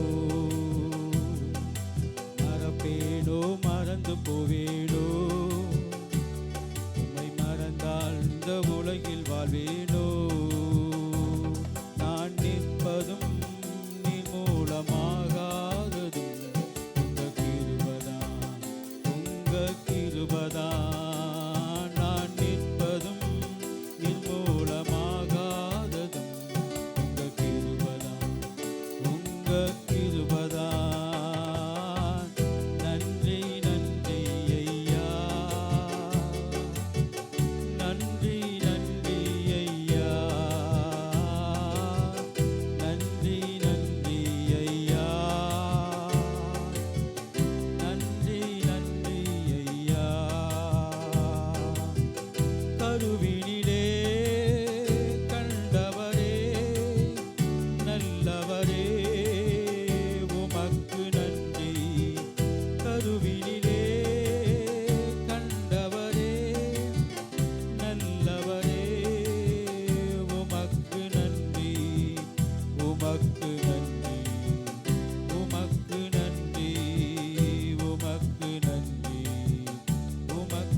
பரலோகத்தின் நல்ல தகப்பனே, கிருபையாய் நீர் கொடுத்து எங்கள் அர்ப்பணிப்பின் நேரத்திற்காக நாங்கள் உமக்கு நன்றி சொல்லுகிறோம். தேவரீர் உம்முடைய கரத்திலிருந்து நாங்கள் பெற்றுக்கொண்ட எல்லா நன்மைகளுக்காக நாங்கள் உம்மை மகிமைப்படுத்துகிறோம். நீர் கொடுத்தவைகளினாலே நாங்கள் திருப்தியானோம். பெற்றுக்கொண்டவைகளிலிருந்து உடைய சமூகத்திலே நாங்கள் காணிக்கைகளை, தசம பாகங்களை, ஸ்தோத்திர காணிக்கைகளை நாங்கள் படைத்திருக்கிறோம். கர்த்தர் இவைகளை அங்கீகரித்து நீர் எங்களை ஆசீர்வதிப்பீராக ராஜா. கர்த்தருடைய நன்மையும் கர்த்தருடைய கிருபையும் எங்களை தொடரட்டும். கையிட்டு செய்கிற எல்லா வேலைகளிலும் கர்த்தர் நன்மை உண்டாக கிருபை செய்வீராக ராஜா. விசுவாசத்தோடு கூட நாங்கள் படைத்திருக்கிறோம். இந்த 6 மாதங்களாக என் தேவனுடைய நன்மை எங்களுக்கு பெரிதாக இருந்தது. வருஷத்தின் நடுவிலே நாங்கள் உம்முடைய நன்மைகளை, உம்முடைய கிருபைகளை நாங்கள் நினைத்து பார்க்கிறோம் ஆண்டவரே. இம்மட்டுமாய் நடத்தின தேவன் இனி வருகிற புதிய மாதத்தின் துவக்கத்தையும் புதிய மாதத்தின் நன்மைகளையும் எங்களுக்கு நிறைவாக்கி தருவீராக. தேவக்கரம் துணையாய்ந்து வழி நடத்தட்டும். படைத்த கரங்கள் எல்லாவற்றையும் தேவனாகிய ஆண்டவரை கர்த்தர் நீர் ஆசீர்வதிப்பீராக. தொடர்ந்து உடைய வார்த்தையை தியானிக்க போகிறோம். கர்த்தருடைய வார்த்தையினுடைய நன்மைகளை, ஆழங்களை, அதிசயங்களை, ஆசீர்வாதங்களை நாங்கள் உணர பெற்றுக்கொள்ள கிருபை செய்யுங்க. என் வாயின் வார்த்தைகள் எங்கள் யாவருடைய இருதயத்தின் தியானம் உம்முடைய சமூகத்தில் பிரியமாயிருக்கட்டும். தேவ ஆவியானவருடைய நடத்துதல்கள் மத்தியிலே அசைவாடட்டும். எங்களை மறந்து நாங்கள் உம்மைக்குள் நிலைத்திருக்க உதவி செய்யுங்க. இயேசு கிறிஸ்துவின் நாமத்தில் ஜெபிக்கிறோம் பிதாவே. Amen, amen. உட்காருவோம். Praise the Lord. ஹல்லேலூயா. கர்த்தருடைய பரிசுத்த நாமத்திற்கு மகிமை உண்டாவதாக. மறுபடியுமாய் நான் உங்களை வாழ்த்துகிறேன். சில குழந்தை சித்து இப்போ தான் வந்த மாதிரி தெரிஞ்சிச்சு. ஏன் சித்துவை விட்டுட்டு நீங்கள் வந்தீங்க இவ்வளோ நேரம் லேட்? இன்றைக்கி வசனம் சொல்லலை சித்து. மலர், உன் பெரிய பிள்ளை என்ன பண்ண? சண்டே ஸ்கூலுக்கு வசனம் சொல்லணும் இனிமேல், சரியா? அவளை வாரம் கரெக்டாக கூட்டிகிட்டு வந்துடணும். சண்டே ஸ்கூலில் விடணும். அவள் வசனம் சொல்லணும். முன்னாடி வந்து வசனம் சொல்லணும், சரியா? வாரம் வந்து விட்டுணும். கரெக்டாக வந்து டைமுக்கு வந்துடணும். சரி. கர்த்தருடைய நாம மகிமைப்படுவதாக. ஒரு சின்ன அறிவிப்பு. நம்முடைய திருச்சபையின் சகோதரி பொன்னி அவருடைய மகள் பெரிய பிள்ளையாக இருக்கிறார். அவளுக்கு நாம் வாழ்த்துவோம். கர்த்தர் அவர்களுக்கு நன்மையை தருவாராக. புதிய பருவத்தை அடைந்திருக்கிற மகளோடு கூட தெய்வ ஆசீர்வாதமும் தெய்வீக நன்மையும் தங்கும்படியாய் நாம் தொடர்ந்து ஜெபிக்கலாம். ஜெனிலியா ரோஸ்லின் வருகிற ஞாயிற்றுக்கிழமை, அடுத்த ஞாயிற்றுக்கிழமை மதியம் 12 மணிக்கு மேலே மகளுக்காக ஒரு விசேஷித்த ஒரு ஆசீர்வாத கூட்டம், ஸ்தோத்திர கூட்டம் ஒழுங்கு செய்திருக்கிறாங்க. குடும்பத்தின் சார்பிலே ஒரு அழைப்பு கொடுக்க சொல்லி கேட்டிருந்தாங்க. நான் உங்களை யாவரையும், திருச்சபையார் யாவரையும் குடும்பத்தின் சார்பிலே அன்போடு கூட நான் அழைக்கிறேன். ஞாயிற்றுக்கிழமை மதியம் 12 மணி முதல் அவங்க அந்த ஏரியா பேர் என்னம்மா, இடையர்பாளையம் உள்ள நுழையிற இடத்துல ஆரிய கவுண்டர் பங்களான்னு சொல்லிட்டு ஒரு சின்ன ஒரு இது இருக்குது. நம்ம இன்பிராஜ் சார் வீட்டுக்கு பக்கத்தில் ஒரு ஒரு ஒரு ஹால் மாதிரி ஒன்று இருக்குது. அங்கே வச்சு அதை ஒழுங்கு செய்திருக்கிறாங்க. ஆகவே நாம் யாவரும் அதில் பங்கெடுத்து பிள்ளையை நாம் ஆசீர்வதிக்கவும் வாழ்த்தவும் நாம் யாவரும் கடந்து வர அன்போடு கூட குடும்பத்தின் சார்பிலே அழைப்பு கொடுக்கப்படுகிறது. பிள்ளைகளுக்காக நீங்கள் ஜெபித்து கொள்ளுங்க. ஜெனிலியா ரோஸ்லின், கர்த்தர் தாமே மகளை ஆசீர்வதிப்பாராக. புதிய பருவத்தினுடைய நன்மையினாலும் கிருபையினாலும் நிரப்பி மகளை ஆசீர்வதிப்பாராக. ஆமென். கர்த்தருடைய பரிசுத்த நாமத்திற்கு மகிமை உண்டாவதாக. இந்த மாதத்திலும் நாம் தியானித்த அந்த வார்த்தையின் வழியாக நாம் கடந்து செல்லலாம். இந்த மாதத்தில் தேவன் நமக்கு கொடுத்த வாக்குத்தத்தமான வார்த்தை 2 ராஜாக்கள் 3வது அதிகாரம் அதனுடைய 17வது வசனம். 3:17 எல்லாருமே எடுத்து எல்லாரும் சேர்ந்து நாம் சத்தமாய் வாசிக்க போகிறோம். 3:17 எல்லாரும் சேர்ந்து நாம் சத்தமாய் நாம் வாசிக்க போகிறோம். நீங்கள் காற்றையும் காண மாட்டீர்கள், மழையையும் காண மாட்டீர்கள், ஆனாலும் நீங்களும் உங்கள் ஆடு மாடுகளும் உங்கள் மிருக ஜீவன்களும் குடிக்கும்படிக்கு இந்த பள்ளத்தாக்கு தண்ணீரால் நிரப்பப்படும் என்று கர்த்தர் சொல்லுகிறார். ஹல்லேலூயா, ஆமென், ஸ்தோத்திரம். தேவன் தருகிற இந்த நன்மையானது நமக்கு மாத்திரமல்ல, நம்மோடு இருக்கிற, நம்மை சார்ந்திருக்கிற எல்லாவற்றிற்குமே. அங்கே அழகா சொல்றாரு, நீங்களும் உங்கள் ஆடு மாடுகளும் உங்கள் மிருக ஜீவன்களும் குடிக்கும்படிக்கு. எல்லாத்துக்குமான ஆசீர்வாதம். அப்படின்னா தேவன் தருகிற அந்த நன்மையானது ஒரு பரிபூர்ணமான நிறைவை கொடுக்கிறது என்பதை நினைத்து ஆண்டவரை நாம் என்ன செய்வோம்? மகிமைப்படுத்துவோம். ஹல்லேலூயா, ஆமென், ஸ்தோத்திரம். ஸோ இந்த நன்மைக்கான காரியங்கள், காலங்கள் அப்படின்றது நமக்கு நிறைய நேரத்தில் கேள்விக்குறியாகும். கொடுக்கப்படுகிற இந்த வார்த்தை எந்த சூழ்நிலையில், எந்த காலத்தில், எப்படி எனக்கு நிறைவேறும்? நாம் விசுவாசிக்கிறோம், ஒருவேளை இப்படியே வீட்டுக்கு போகும்போதே அது நிறைவேறுகிற காலமாக இருக்கிறது.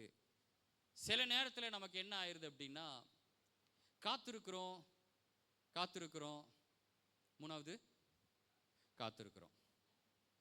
ஆமாம், எப்போ நிறைவேறும் தெரியல. என்னை கொண்டு ஏதோ ஒரு சித்தத்தை, ஒரு திட்டத்தை தேவன் வைத்து அதை சரியாய் அவர் நடத்துகிறார் என்பதை நாம் நினைவிலே கொள்ள வேண்டும். கர்த்தருடைய காலங்கள் அப்படின்னு சொல்லிட்டு நான் ஆதியாகமம் தியானித்து கொண்டு இருக்கும்போது அதில் இந்த யோசேப்பினுடைய சம்பவத்தை பற்றி அதை படிச்சுட்டே வந்தேன். திரும்ப திரும்ப யோசேப்பினுடைய சம்பவத்தில் எனக்கு நிறைய கேள்விகள் இருந்தது. 12 பேர் யாக்கோபுக்கு பிறக்கிறாங்க. தரிசனம் யாருக்கு கொடுத்தார் தெரியுமா? அந்த மேட்ரு, யாக்கோபுக்கு எத்தனை பிள்ளைங்க? 12 பேர்.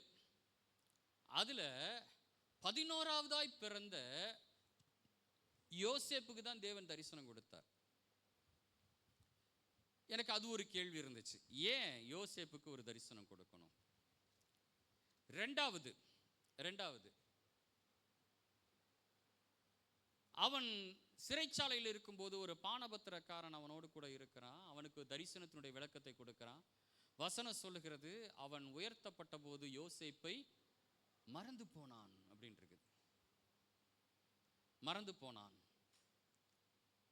நம்ம நிறைய நேரத்தில் அவன் ஏன் இப்படி மறந்து போனான் இப்போ அப்படின்னும் போது நம்ம நிறைய எப்படி தியானிக்கிறோம்னா, நீங்கள் நம்பி இருக்கிற மனுஷர் உங்களை கைவிடலாம், நீங்கள் யார்கிட்டலாம் சொல்லியிருக்கிறவங்க அவங்களாம் உங்களை மறந்து போகலாம், ஆனால் கர்த்தர் நினைவாக இருப்பார், இப்படிலாம் நம்ம நிறைய யோசிப்போம். பட் எனக்கு அந்த யோசனை வரலை. இவன் மறந்து போனான் அப்படின்ற விஷயத்துக்கு ஏன் இவ்வளோ தூரம் முக்கியத்துவம் கொடுக்கணும்? ஒன்று, இது ஒரு கேள்வி இருந்தது. மூன்றாவதாக யோசேப்பு தன்னுடைய சகோதரனிடத்தில் சொல்கிறான், நீங்கள் அடிமைத்தனம் காலத்திற்கு உள்ளே போவீங்க, அதுக்கப்புறம் இங்கேருந்து நீங்கள் விடுதலை ஆவீங்க. விடுதலை ஆகும்போது என் எலும்புகளை எடுத்துகிட்டு போயிருங்க, இந்த ஊரில் வைக்காதீங்கன்றான். நான் இப்படி நினச்சி பார்க்குறேன், ஒருவேளை இந்த யோசேப்பினுடைய எலும்பு அங்கே இருந்துச்சுன்னா அவனுக்கு ஒரு பிரமிடு கட்டியிருந்திருப்பாங்க. இன்னைக்கு எகிப்தில் இருக்கிற பல பிரமிடுகளில் ஒரு பிரமிடு யாரோடதாக இருந்திருக்கும்? யோசேப்போடதாக இருந்திருக்கும். இங்கேருந்து டூர் போகிறவங்க கூட யோசேப்பினுடைய பிரமிடுன்னு பார்த்துருந்துருக்கலாம். மேபி யோசேப்பினுடைய எலும்புகள் உள்ளே இருந்திருக்கும். பிரமிடு வச்சுருந்தாங்கன்னா அதனுடைய அந்த மம்மினா அம்மாவுக்கு போயிடாதீங்க, இறந்து போன சடலம், அதை என்ன செஞ்சுருப்பாங்க? பத்திரப்படுத்தி வச்சுருந்துருப்பாங்க. இன்றைக்கும் நம்ம என்ன செஞ்சுருக்கலாம்? அதை யோசேப்பினுடைய எலும்பு அப்படின்னா அது எவ்வளோ பெரிய காரியமாக இருந்திருக்கும். நமக்கு 200 வருஷத்துக்கு முன்னாடி வந்த சேவியர் அவருடைய ஒரு எலும்பு துண்டு ஒன்று எங்கே வச்சுருக்குறாங்க தெரியுமா? அது அப்படி மேட்ரு, கோவாவில் சவேரியார் சர்ச்சில் ஒன்று இருக்குது. அதை பார்க்கும்போது ஆச்சரியமாக இருக்குது. 2000 வருஷத்துக்கு முன்னாடி வந்த தோமாவினுடைய ஒரு எலும்பு துண்டு எங்கே இருக்குது? இதெல்லாம் தெரிஞ்சுக்கோங்க, இருக்குது. போயிட்டு ஆனால் சாமி கும்பிட்றாதீங்க, பார்த்துட்டு வாங்க, சந்தோஷம். சென்னை போனீங்கன்னா சாந்தோமில் இருக்கிற தேவாலயம் சென்ட் தாமஸ் சர்ச்சினுடைய அடியில் மேலே வந்து சர்ச் இருக்கும். சர்ச்சுக்கு கீழே பார்த்தீங்கன்னா ஒரு பாதை இருக்கும். அவங்க உள்ள அழகாக அந்த ஒரு அவருடைய என்ன சொல்ற அடக்கம் பண்ண மாதிரி ஒரு சிலை செஞ்சு வச்சுருக்கிறாங்க. பட் பக்கத்தில் பார்த்தீங்கன்னா ஒரு கண்ணாடி பேழைக்குள்ளாக ஒரு பத்திரமா ஒரு சின்ன ஒரு எலும்பு துண்டை அதை வச்சுருக்கிறாங்க, தாமஸினுடைய எலும்பு. அது எத்தனை வருஷத்துக்கு முன்னாடி? எத்தனை வருஷம் ஆச்சு? 2000 வருஷம் ஆச்சு. 200 வருஷத்துக்கு முன்னாடி இருந்த சேவியரோட இது இருக்குது. 2000 வருஷத்துக்கு முன்னாடி இருந்த தோமாவுடைய எலும்பும் இருக்குது. இன்னும் கூட இன்னும் ஒரு 4000 வருஷத்துக்கு, ஒரு 2000 வருஷத்துக்கு முன்னாடி போயிருந்தா 4000 வருஷத்துக்கு முன்னாடி யோசேப்பினுடைய எலும்புகள் இதோ பிரமிடுக்குள் அப்படின்னு சொன்னால் இன்னும் இப்படி இருக்கும் நமக்கு. ஆனால் யோசேப்பு சொல்கிறான், என் எலும்புகளை இங்கேருந்து தூக்கிட்டு போயிருங்கடான்ட்டான். இது 3 விஷயங்கள் நிறைய கேள்விக்குள்ளே என்னை கொண்டு வந்துச்சு. அப்போ தான் அந்த வார்த்தையை நான் எழுதினேன், கர்த்தருடைய காலங்கள் அப்படின்னு சொல்லிட்டு தலைப்பை மட்டும் எழுதினேன். வெறும் தேவனுடைய காலங்கள், கர்த்தருடைய காலங்கள் சொல்கிறத விட அது அவருடைய திட்டம், அவருடைய தீர்மானம், அது பாட்டில் போயிட்டு இருக்குது அப்படின்றத விட எனக்குள்ளாக செயல்படுகிற கர்த்தருடைய காலங்கள் எப்படி இருக்கும்? யோசேப்புக்கு ஒரு காலத்தில் செயல்பட்டது. ஒருவேளை எனக்குள்ளாக கர்த்தர் தம்முடைய காலங்களை நியமித்து வைத்திருந்தால் எப்படி இருக்கும்? அப்ப எனக்குனா நேரடியாக அது என்னை பாதிக்காது அல்லது என்னை தொடாது. யார் வழியாக எனக்கு வர வேண்டும்? எனக்கான காலங்கள் யார் வழியாக நமக்குள்ள வரணும்னு கேட்டீங்கன்னா, ஆண்டவராகிய இயேசு கிறிஸ்துவின் வழியாகத்தான் நமக்கு என்ன செய்யும்? வரும். தேவனுடைய கிருபை, தேவனுடைய இரக்கம், தேவனுடைய வார்த்தைகள், தேவனுடைய வாக்குத்தத்தங்கள், தேவனுடைய அனுக்கிரகங்கள் எல்லாமே, பிதாவாகிய தேவனுடைய எல்லா நன்மைகளும் நமக்கு யார் வழியாக தான் வரும்? இயேசு கிறிஸ்து வழியாக தான் வரும். அவர் வழியாகத்தான். அதனால தான் ஜெபம் பண்ணும் போதே முடிக்கும் போது எப்படி கேட்கிறோம்? இயேசு கிறிஸ்துவின் நாமத்தில் நாங்க கேட்கிறோம். ஏன்னா நீங்களும் நானும் பெற்றுக்கொள்ள தகுதியற்றவர்கள். வாசி கேட்ட வேதபகுதி கடைசி வார்த்தை எப்படி முடிஞ்சது? 14வது வசனத்தினுடைய கடைசி பகுதி எப்படி முடிந்தது? எபிரேயருக்கு எழுதின நிருபம் 12வது அதிகாரம் 14வது வசனத்தினுடைய கடைசி பகுதி.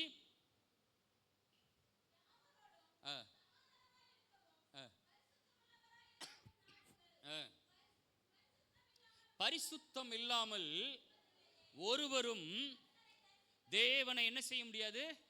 தரிசிக்க முடியாது. பரிசுத்தம் இல்லாமல் தேவனை ஒருவரும் என்ன செய்ய முடியாது? தரிசிக்க முடியாது. ஆனால் நீங்களும் நானும் தேவனை தரிசிப்பதற்கு ஒரு வழி நமக்கு ஏற்படுத்தப்பட்டது. அது யாரின் வழியாக? கிறிஸ்துவின் வழியாக. யார் வழியாக? ஆமென், ஸ்தோத்திரம். நாம் யாவரும் பூரணமான பரிசுத்தவான்கள் கிடையாது. அப்படி யாராவது இருக்கிறீங்க? ஒருவருக்கு ஒருவர் ஆறுதல் சொல்லிக் கொள்ளுவோம். கர்த்தருக்குள் பரிசுத்தமானவர்களே, இறந்து போயிட்டா சொல்லுவோம், கிறிஸ்துவுக்குள் என்ன சொல்லுவாங்க? அதை பரிசுத்தவான்களின் மரணம் அவருடைய பார்வைக்கு அருமையாயிருக்கிறது. நாம் கர்த்தருடைய பரிசுத்தவான்கள் என்று சொல்லிக் கொள்கிறோம். எதன் அடிப்படையில்? உங்களுடைய கிரியை என்னுடைய கிரியையினால் அல்ல. அப்படி நாம பரிசுத்தவான்களாய் காட்டப்படல. புதிய ஏற்பாட்டில் உங்களை குறித்தும் என்னை குறித்தும் வேத வாக்கியம் எப்படி சொல்லுதுன்னா, நீங்கள் பரிசுத்தவான்களாய் இருக்கிறீர்கள். எப்படி அப்படின்னா, உங்களுடைய என்னுடைய கிரியையினால நாம் பரிசுத்தவான்களாகல, அவருடைய கிருபையினால பரிசுத்தவான்களாய் அடையாளப்படுத்தப்பட்டிருக்கிறோம். பிதாவாகிய தேவன் நேரடியாக நம்மளை பார்ப்பதல்ல. யார் வழியாய் பார்க்கிறார்? குமாரன் வழியாய் பார்க்கிறார். அதனால தான் வசனம் சொல்லுகிறது, பிதாவினுடைய சிங்காசனம் அதனுடைய வலது பக்கத்தில் குமாரன் என்ன சொல்றாருன்னா, என்னுடைய வலது பக்கத்தில் உட்கார வச்சிருக்கேன். அப்ப பிதா என்னை பார்க்கிறாருன்னா யார் வழியா தான் பார்க்க முடியும்? கவனிக்கிறீங்களா? இயேசு கிறிஸ்துவே அல்லாமல் வேறொரு ரட்சிப்பின் வழி நமக்கு இல்லை. அப்போ பிதாவை தரிசிப்பது, பிதாவினுடைய நன்மை, பிதாவினுடைய ஆசீர்வாதம், இது எல்லாமே கிறிஸ்துவின் வழியாக தான் கிடைக்கும். அப்போ கிறிஸ்துவின் வழியாக நாம் பெற்றுக்கொள்வதற்கும், கிறிஸ்துவுக்குள்ளாக எப்படி காலங்களை நியமித்தாரோ அதே போல நமக்கும் காலங்களை நியமித்திருக்கிறார். அப்போ கிறிஸ்துவுக்குள்ளாக எப்படி காலங்களை நியமித்திருக்கிறார் என்பதற்கான உதாரணத்தை நாம் எங்கிருந்து எடுக்கிறோம்? யோசேப்பின் வாழ்வில் இருந்து நாம் பார்ப்பதற்கு தேவன் நமக்கு கிருபை செய்வாராக. 3 காரியங்களாக இதை நாம் பார்க்கிறோம். முதலாவது, இந்த காலங்களை குறித்து பிரசங்கியின் புஸ்தகம் 3வது அதிகாரம் 1வது வசனத்தை வாசிக்கலாம். பிரசங்கி 3:1. பிரசங்கி 3:1. ஒவ்வொன்றிற்கும் ஒவ்வொரு காலம் உண்டு, வானத்தின் கீழ் இருக்கிற ஒவ்வொரு காரியத்திற்கும் ஒவ்வொரு சமயம் உண்டு. போதுமா? அது இல்லை, 1வது வசனம் மட்டும்தான். ஒவ்வொன்றுக்கும் ஒவ்வொரு காலம் இருக்கிறது. வானத்தின் கீழ் இருக்கிற ஒவ்வொரு காரியத்திற்கும் ஒவ்வொரு சமயம் இருக்கிறது. அப்ப கர்த்தர் சில காலங்களை நியமிக்கிறார். அதனால்தான் இயேசு கிறிஸ்து பிறக்கிறது கூட முன்குறிக்கப்பட்ட காலம் என்று சொல்லி நான் அடிக்கடி சொல்லுகிறேன். கலாத்தியர் 4:5 அந்த வசனத்தை நாம் வாசிக்கிறோம். கலாத்தியர் 4:5 வாசிங்க. காலம் நிறைவேறின உடனே ஸ்திரீனிடத்திலிருந்து பிறந்தவர். போதுமா? அப்போ ஒரு காலத்தை இயேசு கிறிஸ்து இந்த பூமியிலே பிறப்பதற்கு கூட பிதாவாகிய தேவன் தம்முடைய ஆதீனத்திலே ஒரு காலத்தை நியமிக்கிறார். ஆண்டவராகிய இயேசு கிறிஸ்துவிடம் வந்து கேட்கிறார்கள், உம்முடைய நாட்கள் எப்போது வரும் என்று சொல்லி கேட்கிறார்கள். அவர் என்ன சொல்றாரு? அதை ஒருவரும் அறியார், தேவ தூதர்களும் அதை என்ன செய்ய மாட்டாங்க, அறிய மாட்டாங்க. ஏன்?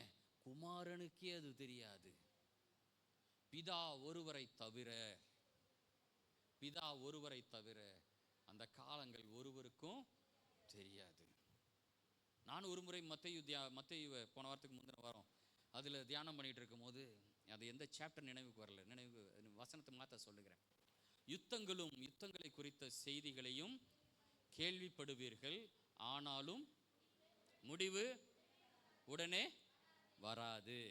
யுத்தங்களை பற்றி கேள்விப்படுவீங்க, என்ன வராது? அதனால பயப்படாதீங்க. இஸ்ரேல் யுத்தம் பண்ணுது, கடைசி காலம், பயப்படாதீங்க, வராது. அல்லேலூயா. எல்னினோ கால சூழ்நிலைகள் வருது. வானத்தை பார்க்கிறீர்களே, செவ்வானம் விட்டு இருக்கிறது, காலத்தை கணிக்க முடியுதல்லவா? பயப்படாதீங்க, என்ன வராது? சொல்லுங்களேன் தைரியமா தான். என்ன பாஸ்டர் இப்படி சொல்றீங்க? நாங்க அதுக்காக தான் காத்திருக்கிறோம். எப்ப தெரியுமா முடிவு வருன்றாரு?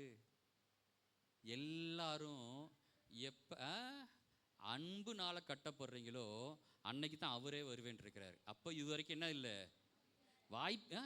அவர் வர்றதுக்கு இப்போ வரைக்கும் வாய்ப்பு இல்லை. எப்போ பூமியில் இருக்கிற சகல ஜனங்களும், நான் சொல்லல, அவர் இயேசு கிறிஸ்து சொன்னதான் பேசிட்டு இருக்கிறேன் நான். அவர் தான் சொல்றாரு, எப்போ இந்த அன்புல எல்லாரும் பூரணப்படுறாங்களோ அப்போ சொல்றாரு, அப்பொழுது முடிவு வரும். ஒரே அதிகாரம் தான். முடிஞ்ச வீட்டில் போய் வாசித்து பாருங்க. அதை எத்தனாவது எடுத்துட்டீங்களா? அதை எத்தனை? 24. அதில் வராதுன்னு சொல்லிட்டு பின்னாடி நீங்கள் வீட்டில் போய் வாசிக்கோங்க. இப்போ அது நமக்கு சாப்டர் இல்லை, வீட்டில் போய் வாசிக்கோங்க. எப்போ அவர் வருவார்? எப்போ ஆண்டவர் வருவார்? தைரியமா இருங்க, அவரும் வரமாட்டார், நாமளும் போக மாட்டோம். ஏன்னா போகணும்னா நாம் அன்பு செலுத்தணும். அவர் வரணும்னா நம்ம அன்பா இருக்கணும். நம்மளும் ஒரு நாள் இருக்க போறதில்லை, அவரையும் வரவிட போறதில்லை, நாமளும் அங்கே போக போறதும். அவர் சொன்னதை தாங்க சொல்றேன் நான். பயப்படாதிருங்கள். சரி, ஓகே. காலங்கள் அதான் சொல்லுவேன். ஒவ்வொன்றுக்கும் நான் சொல்றது நிதானிச்சுக்கோங்க. வீட்டில் போய் அந்த 24வது அதிகாரத்தை நீங்கள் வாசித்து பாருங்க. வீட்டில் போய் உட்காந்து வாசிங்க. நீங்கள் அப்படின்னா தேவன் எதை நம்மகிட்ட எதிர்பார்க்குறாரு, ஆண்டவர் வரணும்னா இந்த பூமி எப்படி இருக்கணும்னு அவர் எதிர்பார்க்குறாரு அப்படின்றதையும் நீங்கள் அதில் தியானம் பண்ணுங்க. நிச்சயமாய் கர்த்தர் நல்ல ஒரு வெளிச்சத்தை உங்களுக்கு கொடுப்பாராக. ஸோ காலங்களை கர்த்தர் நியமித்திருக்கிறார். இந்த காலங்களை நான் 3 காரியங்களாக நான் பிரிக்கிறேன். ஒன்று, நம்முடைய ரட்சிப்பின் காலம், அதாவது வாழ்வினுடைய ஆவிக்குரிய வாழ்வினுடைய துவக்கமாய் நான் அதை பார்க்கிறேன். லூக்கா சுவிசேஷம் 8வது அதிகாரம், லூக்கா சுவிசேஷம் 8வது அதிகாரம்,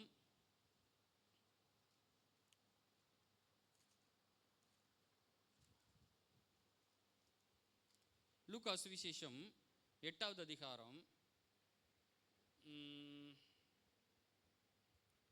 50வது வசனத்தை வாசிங்களேன்.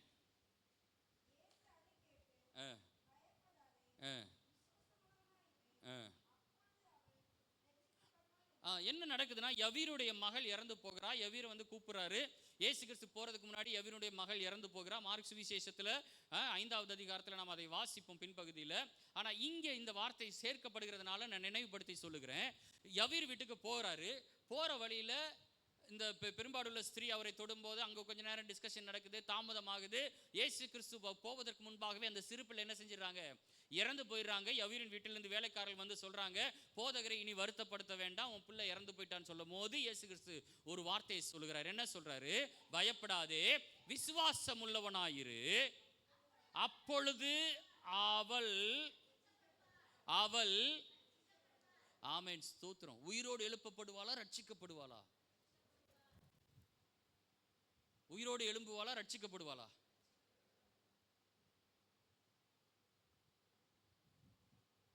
உயிரோடு எழுப்பப்படுவாளா, ரட்சிக்கப்படுவாளா? அப்போ இயேசு கிறிஸ்து என்ன சொல்றாருன்னா, இந்த மரித்தோர் உயிர்த்தெழுதல் அவருடைய காலங்கள் நடக்குது பார்த்தீங்களா, இது எல்லாமே நமக்கு எதை நினைவூட்டுகிறது என்று சொன்னா, செத்தவனெல்லாம் இயேசு எழுப்புறாரு அப்படின்னா இன்னைக்கு வரைக்கும் ஒருத்தனும் சாகவே முடியாது. உண்மையா இல்லையா? இயேசு கிறிஸ்து வாழ்ந்த காலத்திலே நிறைய பேர் என்ன செஞ்சிருக்கிறாங்க, மரிச்சிருக்கிறாங்க. எத்தனை பேர் அவர் உயிரோடு எழுப்பினதாக வேதம் நமக்கு சொல்லுகிறது? எத்தனையோ சொல்லுது.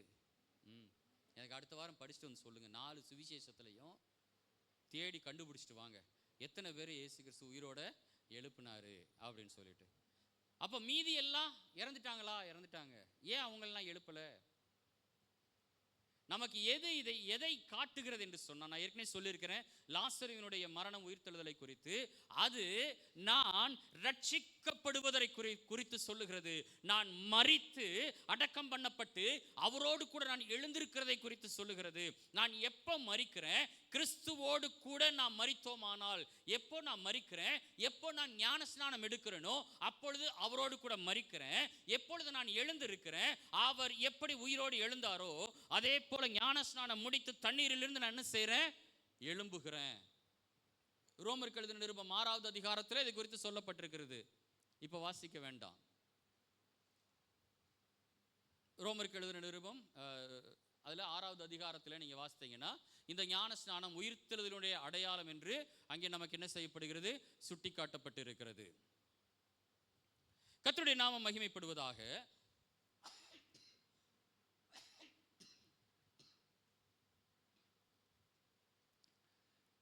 அப்போ இந்த இடத்துல மரணத்திலிருந்து எழுந்திருக்கதை குறித்து என்ன சொல்றாரு? ரட்சிக்கப்படுதல். இப்ப நான் சொன்னேன் 3 காலங்கள் சொன்னேன். முதலாவது காலம் என்ன காலம்? 3 காலங்கள் சொன்னேன். முதல் காலம் என்ன காலம்?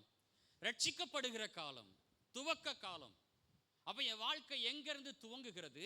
எப்பொழுது நான் கிறிஸ்துவுக்குள்ளாக என்னை ஒப்பு கொடுத்தேனோ, என்னுடைய வாழ்வினுடைய புதிய துவக்கம், புது புது புது பிறப்பு, மறுபிறப்பு. அப்படிதான் ரட்சிப்புனா என்ன அர்த்தம்? மறுபிறப்பு. அவர் மறுபிறப்பு எடுத்துக்கொள்ளுதல். அப்படின்னா பழையவைகள் எல்லாம் ஒளிந்து போயின, எல்லாம் புதிதாயின. ஒரு புதிய துவக்கத்தை ரட்சிக்கப்பட்ட காலத்திலிருந்து நமக்கு ஒரு காலத்தை கர்த்தர் என்ன செய்கிறாராமா? நிர்ணயம் பண்ணுகிறார், நியமிக்கிறார் என்பதாய் பார்க்கிறோம். ஏன்னா அதுக்கு முன்னாடி என்னுடைய விருப்பம், என்னுடைய சிந்தனை, என்னுடைய செயல், என்னுடைய ஆதிக்கம் எல்லாம் எனக்குள்ள இருந்துச்சு. எப்போ நான் கிறிஸ்துவுக்குள் நான் என்னை இணைத்துக் கொண்டனோ அப்போ இருந்து இனி நான் அல்ல, என்னிலே கிரியை செய்கிற தேவன். அப்போஸ்தலனாகிய பவுல் பிலிப்பியருக்கு எழுதின நிருபம் பிலிப்பியர் 1:6 வாசிங்க. பிலிப்பியர் 1:6.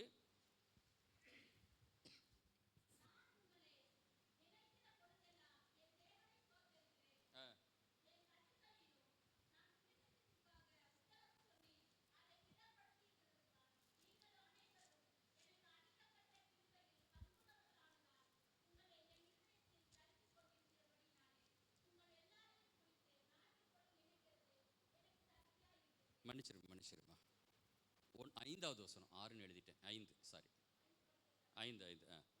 உங்களில் நற்கிரியையை தொடங்கினவர் அதை இயேசு கிறிஸ்துவின் நாள் பரியந்தம் முடிய நடத்துவார் என்று நம்பி. அப்படின்னா உங்களுக்குள் நற்கிரியையை தொடங்கினவர். எப்போ அவர் தொடங்கினாரு?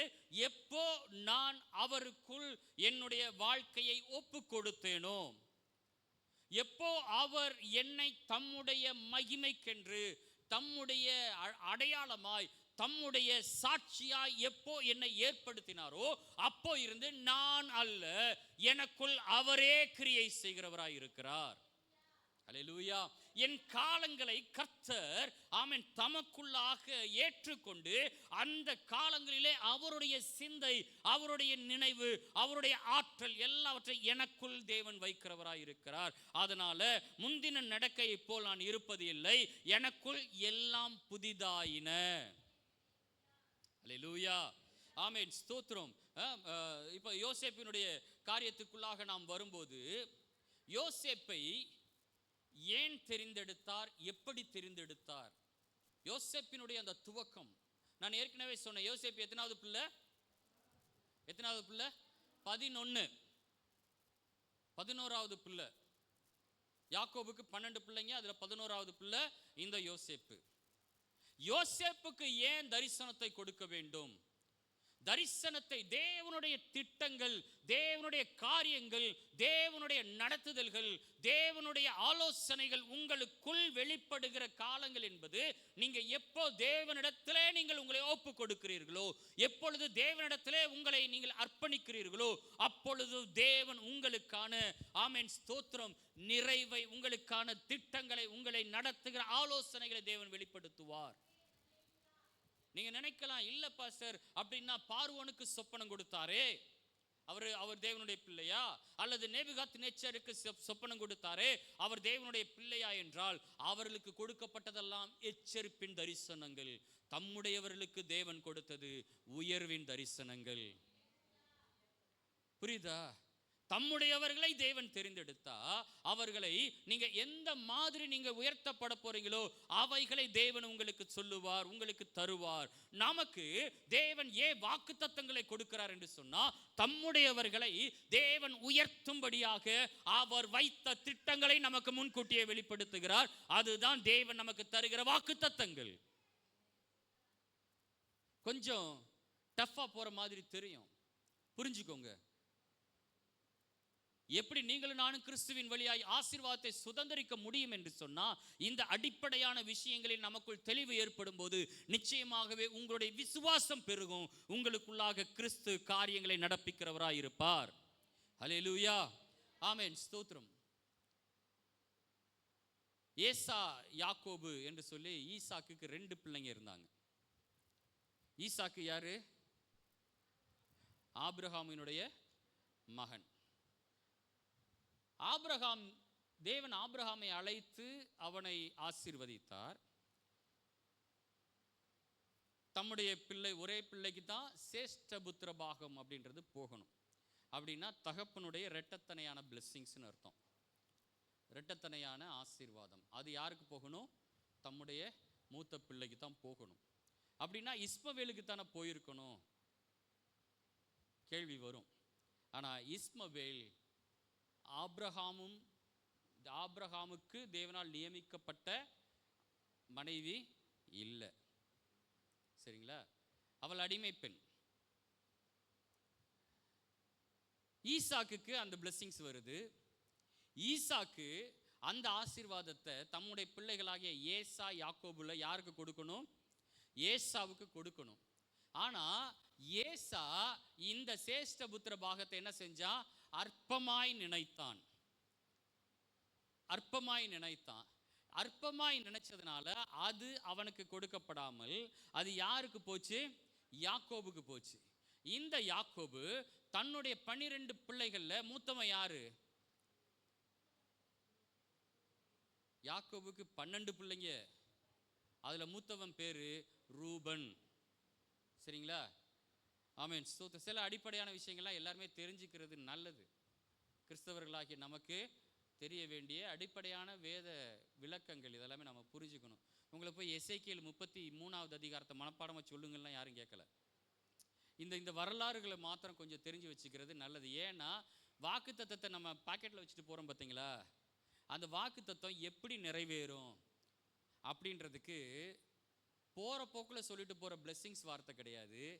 நீங்களும் நானும் சுதந்திரிக்கும்படியே நிச்சயிக்கப்பட்ட கர்த்தரின் வார்த்தைகள், உத்தரவாதம் பண்ணப்பட்ட கர்த்தரின் வார்த்தைகள், உறுதியாக்கப்பட்டது. அது எப்படிங்க எனக்கு வாக்குத்தத்தம் உறுதியாக்கப்பட்டுச்சு அப்படின்றதுக்கு ஆதாரம் வேணும்ல. அதைத்தான் வாரத்தில் கொஞ்சம் என்ன செஞ்சுட்டே வரோம், பேசிக்கிட்டே வரோம். அப்போ இந்த விஷயங்கள் எல்லாம் நல்லா மனசில் பதிஞ்சிருச்சுன்னா இந்த வாக்குத்தத்தங்கள்ல இருந்து உங்களுடைய இருதயம் வழி விலகி போகாது, குழப்பம் அடைய மாட்டீங்க. ஹல்லேலூயா, ஆமென், ஸ்தோத்திரம். இன்னைக்கு அந்த காலங்களை குறித்து நாம் பார்க்கும்போது இந்த வாக்குத்தத்தம் எப்படி நிலைநிறுத்தப்படுகிறது என்பதனுடைய தெளிவு வேணுன்றதுக்காக இந்த விஷயத்துக்குள்ள நான் வருகிறேன். அப்போ யாருக்கு யாக்கோபினுடைய ஆசீர்வாதம்? யாக்கோபினுடைய மூத்த மகன் ஆகிய ரூபனுக்கு தான் என்ன செய்யணும்? கிடைச்சிருக்கணும். ஆனா ரூபனுக்கு கிடைக்காம 11வது பிள்ளையா இருக்கிற யோசேப்புக்கு ஏன் போச்சு? 1 நாளாகமம் 5வது அதிகாரம் முதல் வசனத்தை வாசிக்கலாம். 1 நாளாகமம் 5வது அதிகாரம் முதல் வசனம்.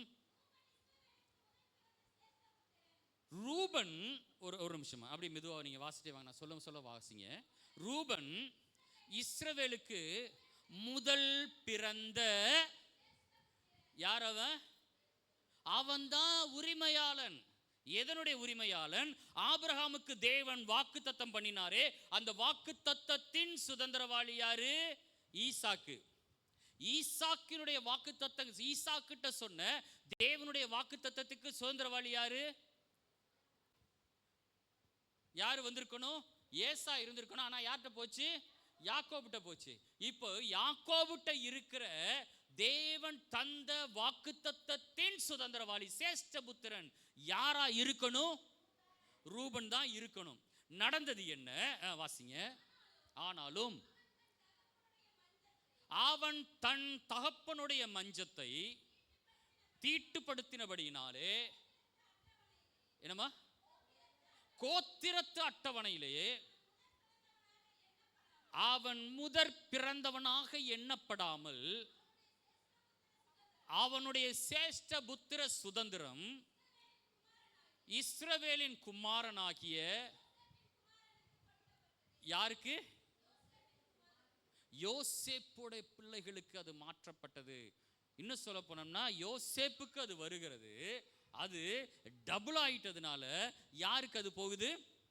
யோசேப்பினுடைய குமாரருக்கு. அது யார் வழியாக போகிறது? யோசேப்பு வழியாக. யோசேப்பு தானே வாங்கணும், யோசேப்புக்கு தானே சேஷ்டபுத்திரபாக இருக்கணும். ஏங்க நான் சொல்றது புரியுதா? ரூபன்ட்ட இருக்கணும். ரூபன்ட்ட இருந்து வாங்கினா யாக்கோபுடைய 11வது பிள்ளையா இருக்க யாருக்கு வரணும்? யோசேப்புக்கு தானே வந்ததுன்னு சொல்லணும். ஆனா வசனம் என்ன சொல்லுது? யோசேப்பினுடைய குமாரருக்கு அது போகுது. இது நினைவில் வச்சுக்கோங்க இப்போதைக்கு, சரிங்களா? ஏன் அப்படி போச்சு? ரூபன் தன் தகப்பனுடைய மஞ்சத்தை தீட்டுப்படுத்தினான். அப்படின்னா தகப்பனுடைய அதிகாரம் என்ன, தகப்பனுடைய கிரியை என்ன, தகப்பனுடைய செயல் என்ன, அதை இவன் தன் கையில எடுத்தான். இவன் தன் கையில எடுத்தான். தன் தகப்பனுடைய மறுமனையாட்டி ஆகிய ஆதியாகமும் 48வது அதிகாரம் 15 வசனங்களை வாசிங்க. 15, 16, 48. ஆதியாகமம் 48, 15. மன்னிக்கணும் 35, 22 வாசிங்க. 35, 22. ஆதியாகமம் 35, 22.